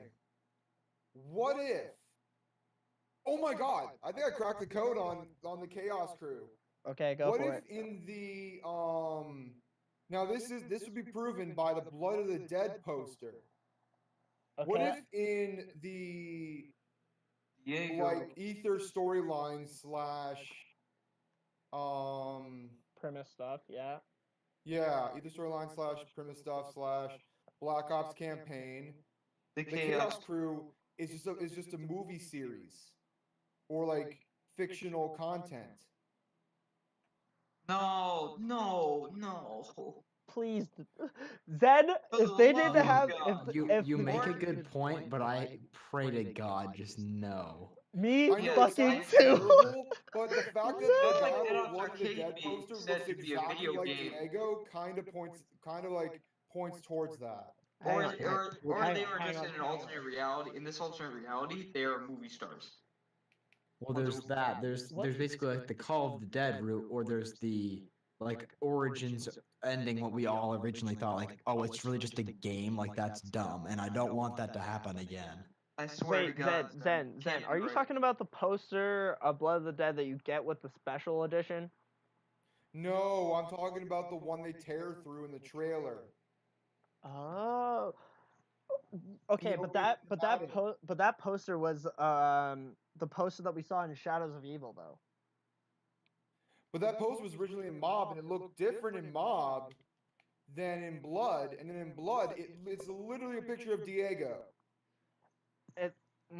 It could be. Oh God, I swear to God, Zen, if this is how they explain it, and especially if we could somehow prove they didn't have that idea and they somehow heard this and you caused that, I'm gonna kill you. If we can't prove it that way and it was the way that they wanted it the whole time, I'm gonna kill Treyarch. Cause fuck me, I want the Chaos Crew to be actually investable. Like, they have so much potential. This is another thing of one of the reasons I dislike Black Ops 4. They have so much fucking potential to do so many good things, and thus far they haven't given me a reason to think that they're actually gonna make it possible. They're just keep making me feel like they're just gonna keep making it just not good. Ah, Zed, you just hurt me spiritually. Oh my. Good. Ow. God. That hurt me in the feels. Bro. Good. It's like that Nikolai quote. Good. Good. Oh, great good, job, Nikolai. You broke it, and you activate the MTD security system. Good. This island security system. Good. Yes. Hello. Can you help us? Fucking Hollow Dead, man. Oh God. I've never really been fond of Call of the Dead. But so okay, it's not bad. It's in my top like 10. So at the end of that of telling you why and how this connects, what do we think about it generally? And we're not going to talk about Zen's idea as to why it might be. But what do we think about the fact that? What the hell was that? What do we think about? You're going crazy because it makes sense. You made him lose his mind. He's just lost it. What do we think about the idea of them canonizing multiplayer in Blackout, and therefore by extension all of the campaigns that have been in existence for the last 10 years? I don't think they did that. I think they're only canonizing the Treyarch campaigns. Yeah, that's what I mean. Is the Treyarch campaigns for the last 10 years? It doesn't canonize the rest, like non-Treyarch games, obviously. Yet. Nah, they can't canonize those campaigns because those campaigns don't belong to Treyarch. To be fair, David Vonderhaar said he wouldn't be ruling out appearances by other, characters from other games. I mean, Oz was in the basement in Classified. I think that now that you explained it, I'm going to be completely honest, I wasn't too informed on it, so I think now that you explained it, I understand it. I'm not as against it, but still, I think it's kind of a foolish thing to like make that reach. It's not something you have to do, and therefore I don't see why exactly they did it. Maybe it was always the just think it's plan. It's just they executed it poorly. I just think it's unnecessary. Like communism. I think it's just unnecessary. Like, why? Like, I would have been, and for me, I have a little bit of a personal stake in it because of the fact I was one of the avid believers of the fact that it was, like, the campaigns were canon to zombies because of all the hints that we I always had thought that, yeah. from Black Good Ops idea. 1 and Black Ops 2. But then, I mean, in Nuketown Zombies, there was in Nuketown Zombies, one of the mailboxes said Mason and the other said Woods. Exactly. Didn't they say that in the original? Yeah, they did. They did. It did. It always said it in the original maps. Yeah, and that's the thing is I was a firm believer in that until Black Ops 3 happened. Jason Blundell in some interview, I don't remember who with, but in an interview, someone asked him, "Are those canon as well as they mentioned DOA and Nightmares?" And he said, "No, those are not canon." His words, not mine. And now,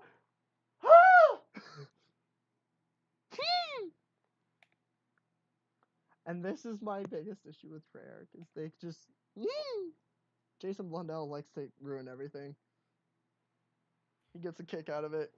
He's probably at like, and this is the thing is that this was touched on by Zombros as well, and because of the fact that that's a larger sort of viewership than us, obviously, someone at Treyarch probably saw it and probably mentioned it to Jason. He's probably sat in his office right now or every other day, and he's just sitting there popping a cold one like, ha, suckers. And then later, he's going to bring us back with the DLC. And that's the true fact of it, is that Call of Duty itself is Mob of the Dead and Blood of the Dead. And the premise cycle is we're all stuck in this cycle of, like, we keep getting this random bullshit treatment from Treyarch being like, hey, guess what? We fucked up your game, and we're not going to explain it. And then we're like, I hate you, Treyarch. And then all of a sudden, like 2 or 3 maps All of a later, sudden, the DLC comes out with like an amazing, like, we love you, Treyarch. yeah, they do something or other, and it They somehow did it again. works, and then we go, they did it again. Those They did it again. rascally Treyarch guys. Oh, I love you. Come That's here. in the words of Reed. In the words of Reed Austin.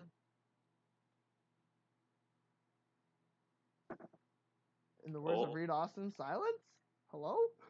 Oh, I think something broke on my end real quick. Everything good. I think Hello? Yeah, there we we go. can hear you. Hello, welcome to Freddy Fazbear's. Stop that now. Get out of here. I love those games. Shut up. Oh God. Those games bad. They're not bad. I gained 150 subs just by playing those games. Oh my yes, goodness. I see your Case animatronics playthrough. You did That very well. okay. That wasn't the game that gave me subs. It was Oh, other really? fan games. Oh really? I don't believe that. Anyways. In the words of Reed Austin. Yeah, in the words of Reed Austin. In the words of Reed Austin, this game bombed and he's very sad. Reed is sad. Honestly, I would not be 100% against overlooking what's happening now and everything we kind of just talked about if they do pull off the old, oh, Treyarch, you did it again. Like that's the brand and the company we know and love, and that's the zombies mode we love. The old Yeah. switcheroo. See, I don't think it's gonna be necessarily a case of, oh, that's the zombies we love. It's probably just gonna be more like they're gonna do a map really, really well. They're not gonna change the systems that we're really upset about, but they're gonna probably release a really good map that like really, really just behaves well and is stable and does all the things that we sort of expect from like put it this way, if it'll probably be this thing where we will overlook all the shit because of the fact that it's stable and it functions well and it goes back to the same old shit formula, but with all the new systems that we say that we hate, and then we can get a grip and be like, oh, okay, these systems aren't so bad.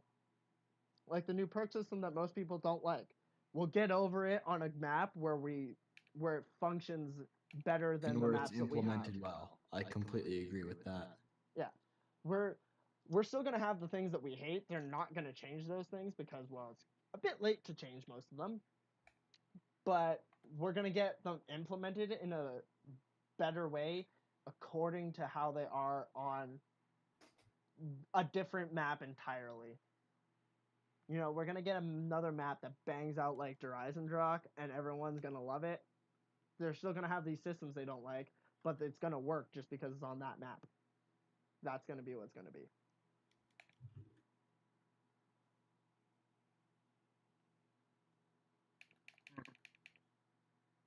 Zen, no fapping, mate. Come on.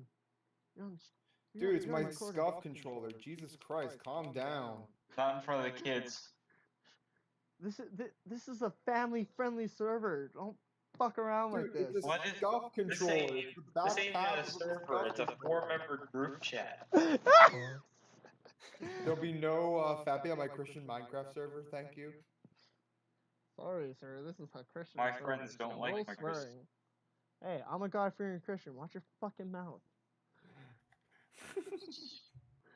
Oh, Why do you do the things you do? why do Why you must do you the be things who you do? are? Do you not Who are see you? the Where error are of your you? ways? Who am I? Rickselman! The beacon is lit! What? And so is his vodka! Oh no. Oh, we've gone so Oh, far off man. the rails, boys. Oh, Alright, no. it's World at War time. So Alright, I think that's pretty. Do we have anything else we want to talk about, cover? Can we talk about ciphers real quick? Sure. How nobody solved the Rev ciphers, and how we're very sad about that. I mean, didn't Jason say that those ones were gonna be like 18-monthers? 18-monthers, 2 years. That's 24 months, bro. I know how long 2 years is, but I'm just saying it. Maybe This he has been a very long underestimated. time. Maybe he underestimated. I mean, look at how long it took us to solve Mob of the Dead. Oh wait, that was solved earlier. People just said that wasn't the solve. Rich Killer confirmed it. So That was hilarious. I laughed so hard at that. the keyword is Zambi. Something else about something else about something. The cipher solution to that cipher was the giant is in France, which was proposed by somebody back in like 2015.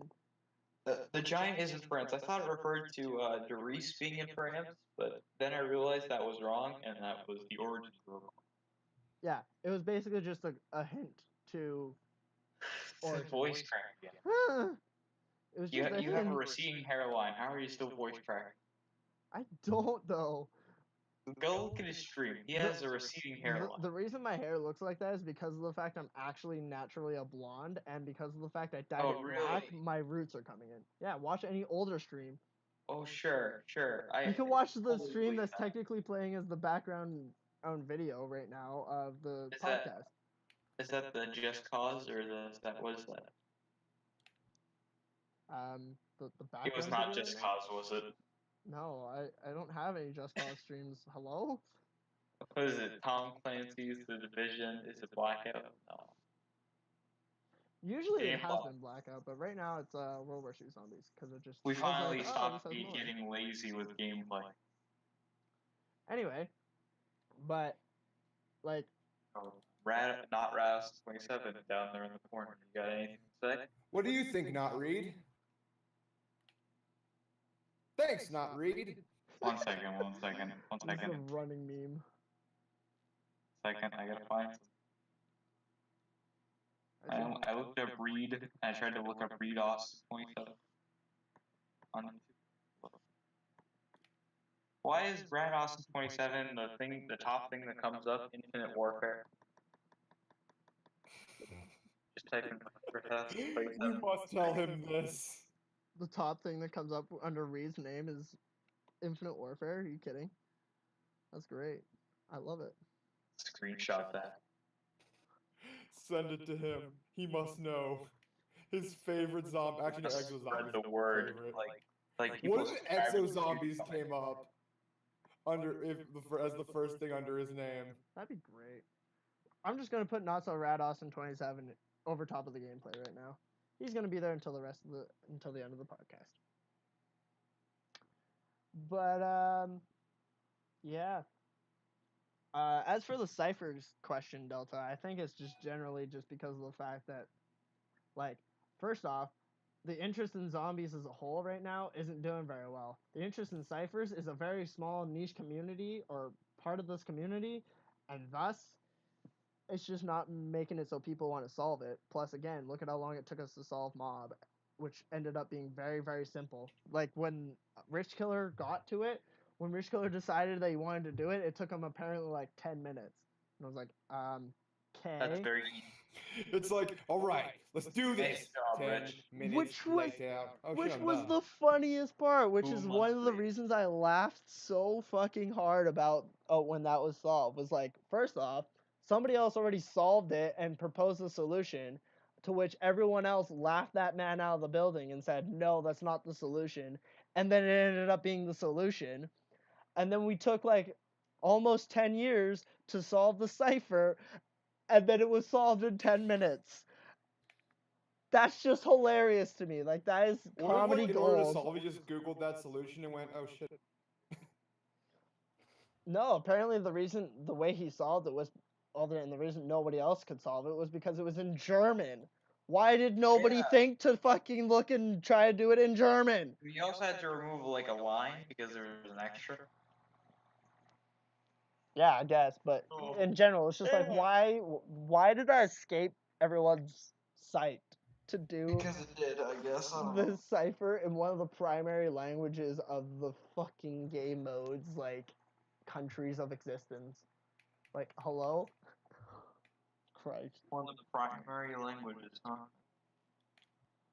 Well, yeah, the majority of the I maps guess we take need more place German in, cipher solvers. I guess. Also, again, shout out to the Spanish member of the community who was the first person to legit do classified Easter egg. Oh shit, someone did it? Yep, Easter Spanish egg. guy did it legit. We need transit They remastered. fixed the Shout out to him. crashes? I don't think it's necessarily proven that it's fixed because the game will still crash, and that's just always going to be the case. It's But not it's just fixed a to bug. the point. It's I guess fixed it's to the fixed enough. point where this guy did it, and you can Legit. play the game, and it's doable. Yeah. It's around 150, so Well, that's I good mean, then. That's good progress. let's give Treyarch some credit, shall Exactly. Yes. Golf clap.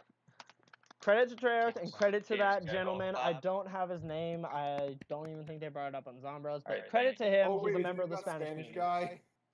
He is a member of the Spanish part of the zombies community. Credit to him. Okay. His name is. Asteroid, don't Guy. do it. I was gonna name the dude from Zack and Cody. Esteban. Esteban. Esteban Emilio, whatever his full name is. He Also, has guys. like Delta, 7 names. Delta, the reason, Yeah, I was gonna do that. Delta, the But I reason couldn't that, remember all 7 names, so I was like, damn it. Delta, the reason that Infinite Warfare is the most recent thing that's come up in your searching is because of the fact that that's in your search history. No, it's not. Yes, that's what that mean. That's what that symbol means beside his name. The top search result is actually Rad Austin 27 classified. That's how the YouTube thing works on mobile, dude. Your history is the Delta- first Go result. to explain why Infinite Warfare is in your top searches.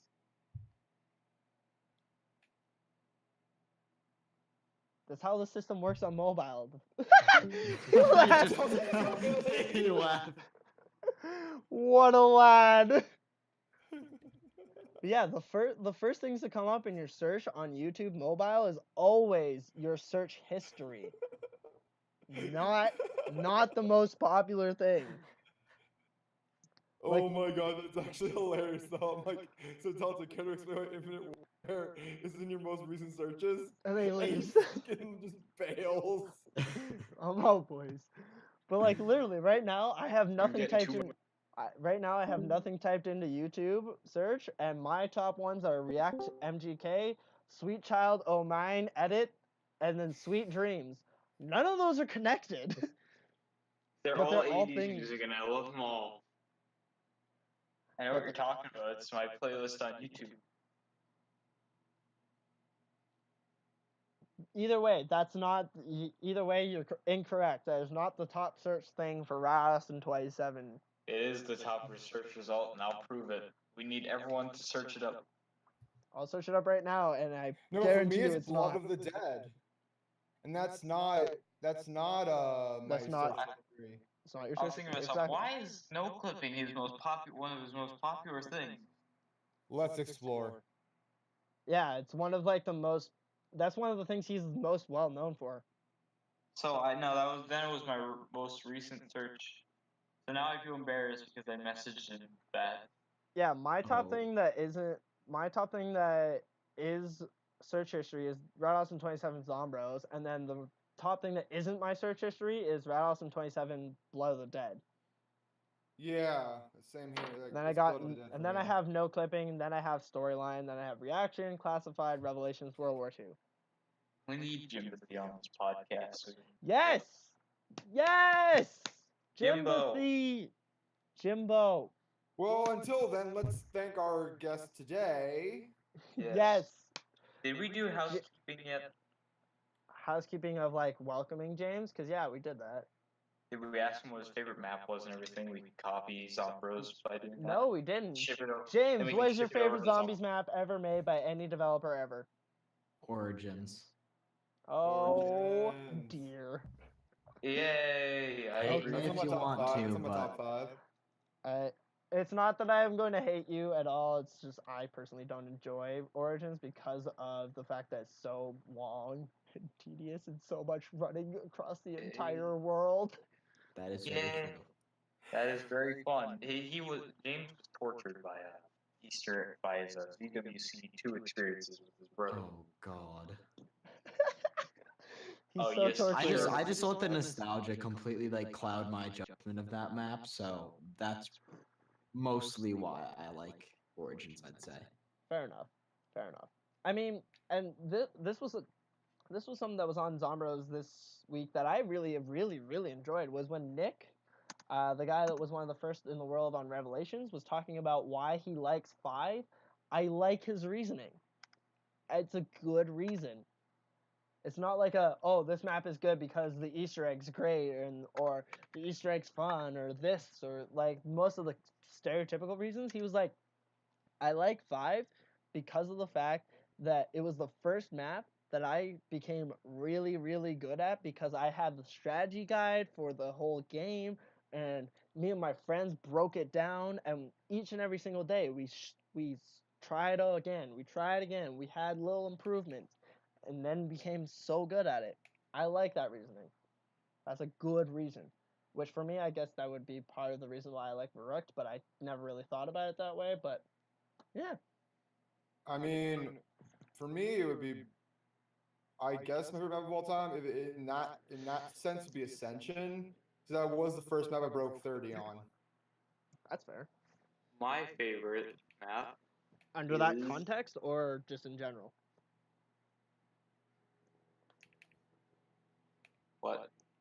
Are you doing it under the context of the first map you became really good at through grinding, or are you doing it just in general? Just my favorite map in general. Oh. My favorite map through grinding it was probably Nuketown or Grease. Because I grinded or Town too, because I grinded Nuketown, Town, and Grease.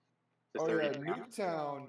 I was already good at that map. Like on my second attempt when I first played it, like I played it when I first played it. The first attempt I died on round 3. Second attempt, I made it to round 25. Saw the Samantha changing into Richtofen Easter egg, and then I died at round 27. It was like, how'd I do that? I was like a kid at the time, so I don't know how the hell that happened. I grinded Nuketown to round 32, and I grinded Darice to 35, and Town, I think, to 30. I wanna ask a question of which I might have a follow-up thing to, but how old were each of us when we started playing zombies? I was 9. like 13, 12 or 13. Zen, you said you started in World at War, right? I started in World at War, yeah. So So it you might have would been have like- you would have been 11. No, because I started when Doris came out, remember? Oh, okay. Yeah, so you would have been 12. Yeah, I was 12. And then James, how old were you? I was probably 12 or 13, but I started, I think, pretty much right after the Black Ops 2 season ended, because I started playing zombies when Ghosts was out. That was 2013, right? Yeah. So yeah, that would have been me 12. So then you're younger than me for sure. How old are you now, James? 17. Okay, yeah. That makes sense for the I am. discrepancy. I'm definitely. I would say compared to a lot of people I know, like a lot newer and younger to the community at least than like the average person. I wouldn't say Yeah. newer per se, because I'd say a lot of people started either in Black Ops 2 or Black Ops 3. I'd say that's a larger percentage of the community than the OGs still, because I don't think a lot of the OGs are still around. That's Not many true. of them. That's true. But I mean, like Reed and Noah are still around. JC was an OG. yeah, there's a handful of them that are definite OGs. But anyway, and my follow up to that is maybe that's one of the reasons this community is in a way so toxic, and in a way we are so, there's a lot missing from that, is because most of the people that I know of, we were all like 10 when we started this game. Like most of us were really goddamn young when we started playing zombies, and again, they touched about this on Zombros too, is that back in the day, it was very much the only game that everyone had, and you could plug in and play with everybody, pretty I much. had World at War on the Yeah. wall, so I couldn't plug in and play with them. But like, maybe that's one of the reasons, is we were all kids when we started this. Like, I was 10. Growing up, Yeah, and when we grow up, we were all still playing the exact same game that didn't Oh. change much. I'm losing interest very fast. God. Because you're only playing World at War. Because I love World at War. Stop playing a 10-year-old game that you started when you were 10, Delta. Let me play World at War. It's not I a will problem. say though, I am like I'm sad looking back that I didn't get into it earlier. For sure, just like being around and being able to see like a longer span of like the chain from like all the way back in Black Ops 1 or Black Ops 2 all the way up to where we are now, rather than just seeing like the end of Black Ops 2 into 3 into 4. But I mean, it's whatever, and I for sure agree though, Lux, that like we were all so young. We have such a different perspective of it compared to, I mean, if you look at the top content creators, they were all like teenagers but older. No, a lot of them are the same age as us. Rita, I think, off the top of my head, Reed and John Reed are is like one the of the only oldest. exception. He's 22. Yeah, Reed and John are like the only Oh. exceptions I Or can think of. 23. Reed is 23, actually. Yeah, now. Lex is the same age as me. Mr. T Lexify is 20 years old. Yeah, Lex is young, JC's young. Yeah. I should be the most popular person in the zombies. By Most far, of the because I am the youngest. most of the people involved with zombie content creation are like the exact same age as me and like Zen. Because Zen's a year older than Yeah. I am. You old I bastard. am 21. 16. I'm the youngest one. So yeah, that's kind of weird. And also, by the way, James, to your point of talking about like you feel like you've missed a lot of stuff. For me, the best way that you can kind of, I guess, remedy that feeling is like you can't quite capture it the same way that we all did back in the day, because of the fact that when we did it, there was no internet, so you were genuinely surprised by things. But the way I would tell you to do it would be go back and play Call of Duty World at War, and go back and play Call of Duty Black Ops 2, and play through the campaigns, every single mission.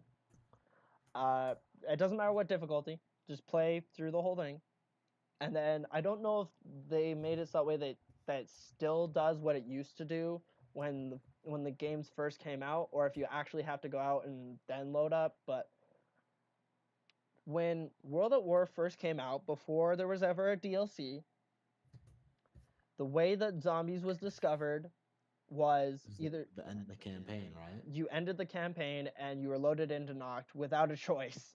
You couldn't skip the end credit scene, and you were loaded into Noct without a choice. So the only way you discovered it was either by doing that by accident, or your friend did it by accident, and he said, "Dude, you got to complete the World at War campaign. There's something crazy at the end," and then you were like enticed to do it, right?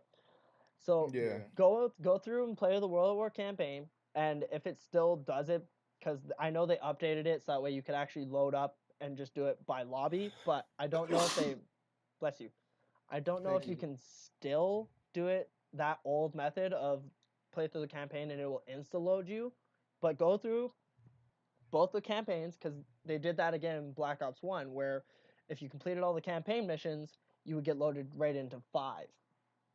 So that would be my recommendation. Is yes, you're not going to be able to capture it exactly because you know that it's going to happen, but go through each campaign and then load up. Like, even if it doesn't auto load you into one of those, just exit out, go into the lobby and load up, and then try to just get that feeling. Because, like, genuinely, like, yeah, Noct and 5 are kind of meh sort of maps where you're like, these maps aren't the greatest.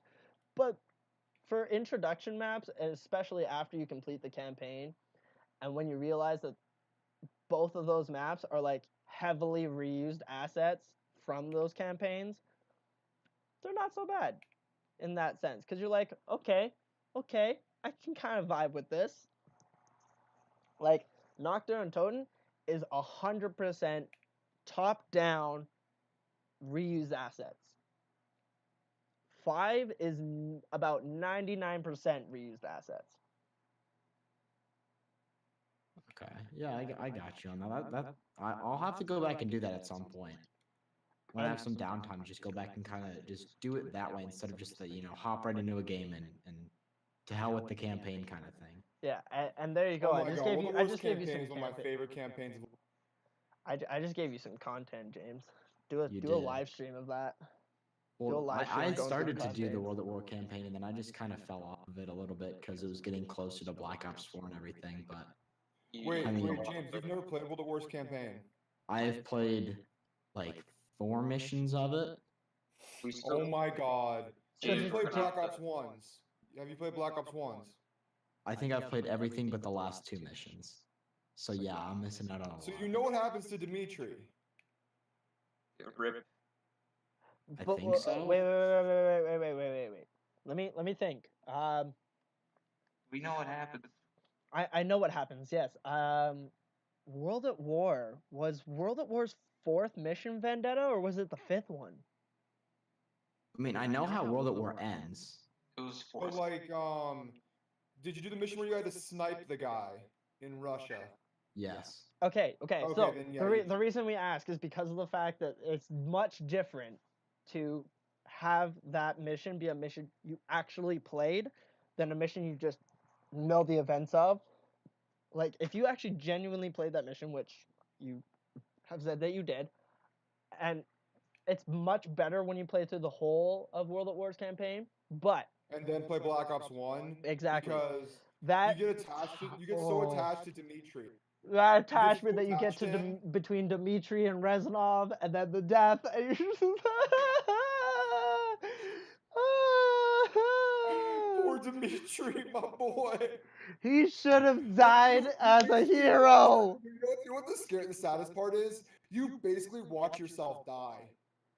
Yeah, because you're playing as Dmitri in World at War, and then you watch Dmitri die in fucking Black Ops 1. Well, that's how it was to just bring it across was for Soap too. Yeah, I know. Like you play as Soap in MW2, and then you just watch him die in MW3. Like, well, yeah, but it's a little bit different. But because Treyarch did it first. No. That's what we're Yeah, that's what exactly. we're That was saying. like, it was also different because especially you were when you don't playing. know what's coming too. It was also And like they gave They gave Dimitri a well, actually no, they gave Soap a voice too. I think in MW2. I can't remember. But it's I also think it was different mostly because of the fact that it's Gary Oldman as a Russian doing the narration the whole time, and yeah. his quotes while Dimitri's dying.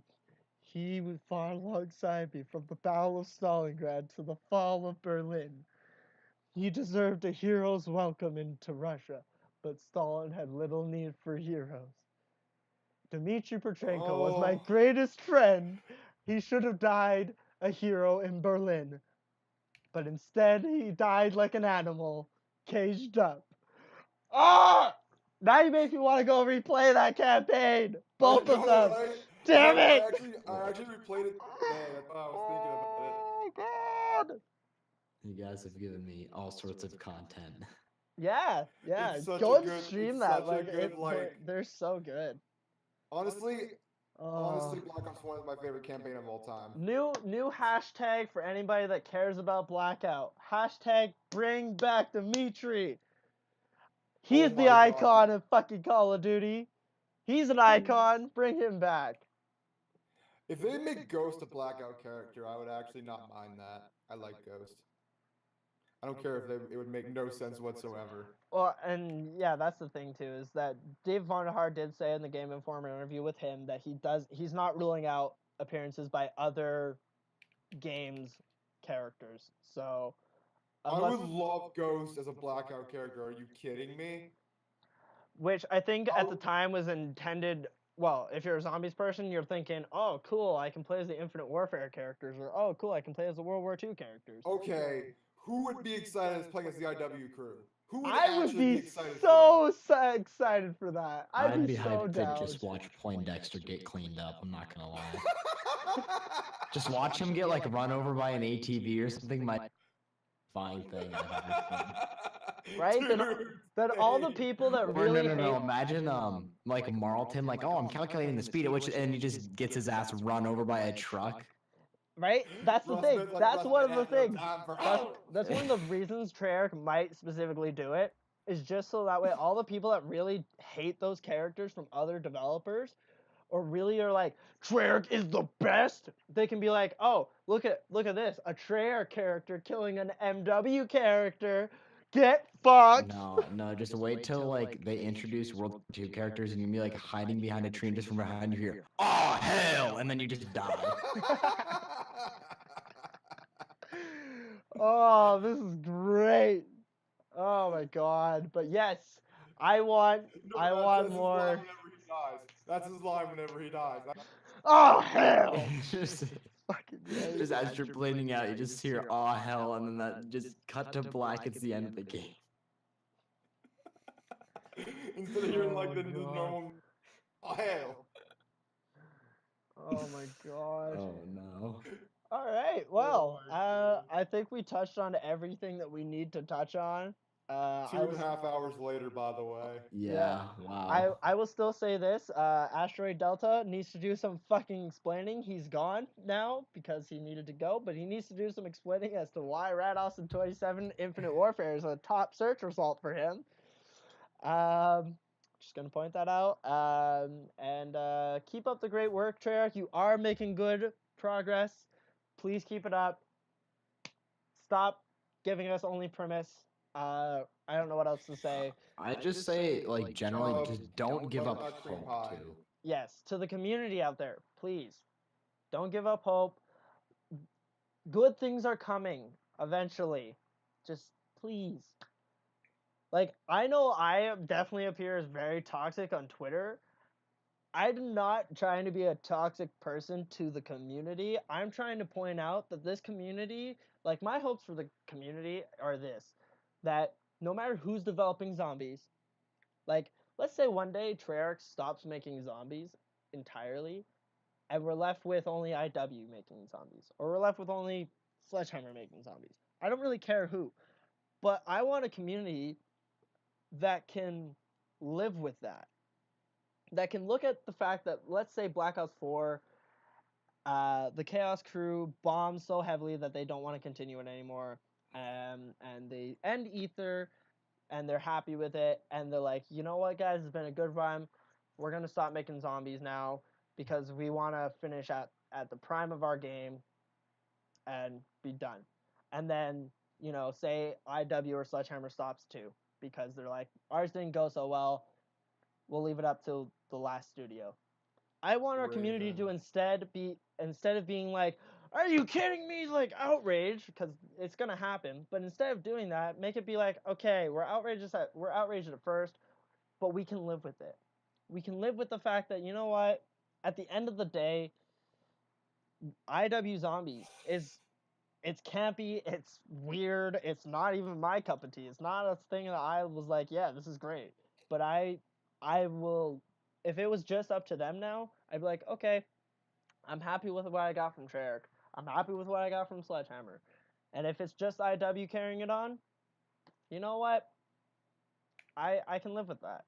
Instead of it being like, nope, I'm quitting zombies forever.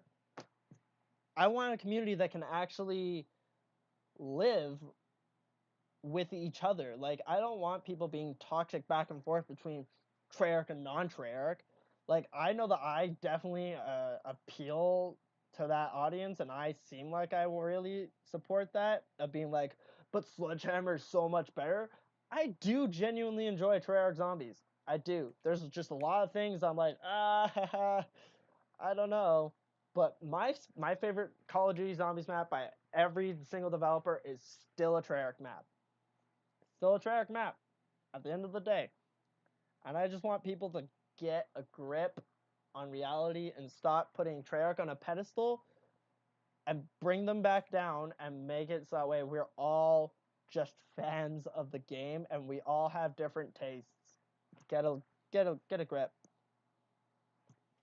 That's what I want, and that's what the community should be thinking about, is stop being dicks to each other and to Treyarch and to Sledgehammer and to IW, because at the end of the day, we are all humans. We all have opinions. We all have everything. Opinions are like assholes. Everyone's got one.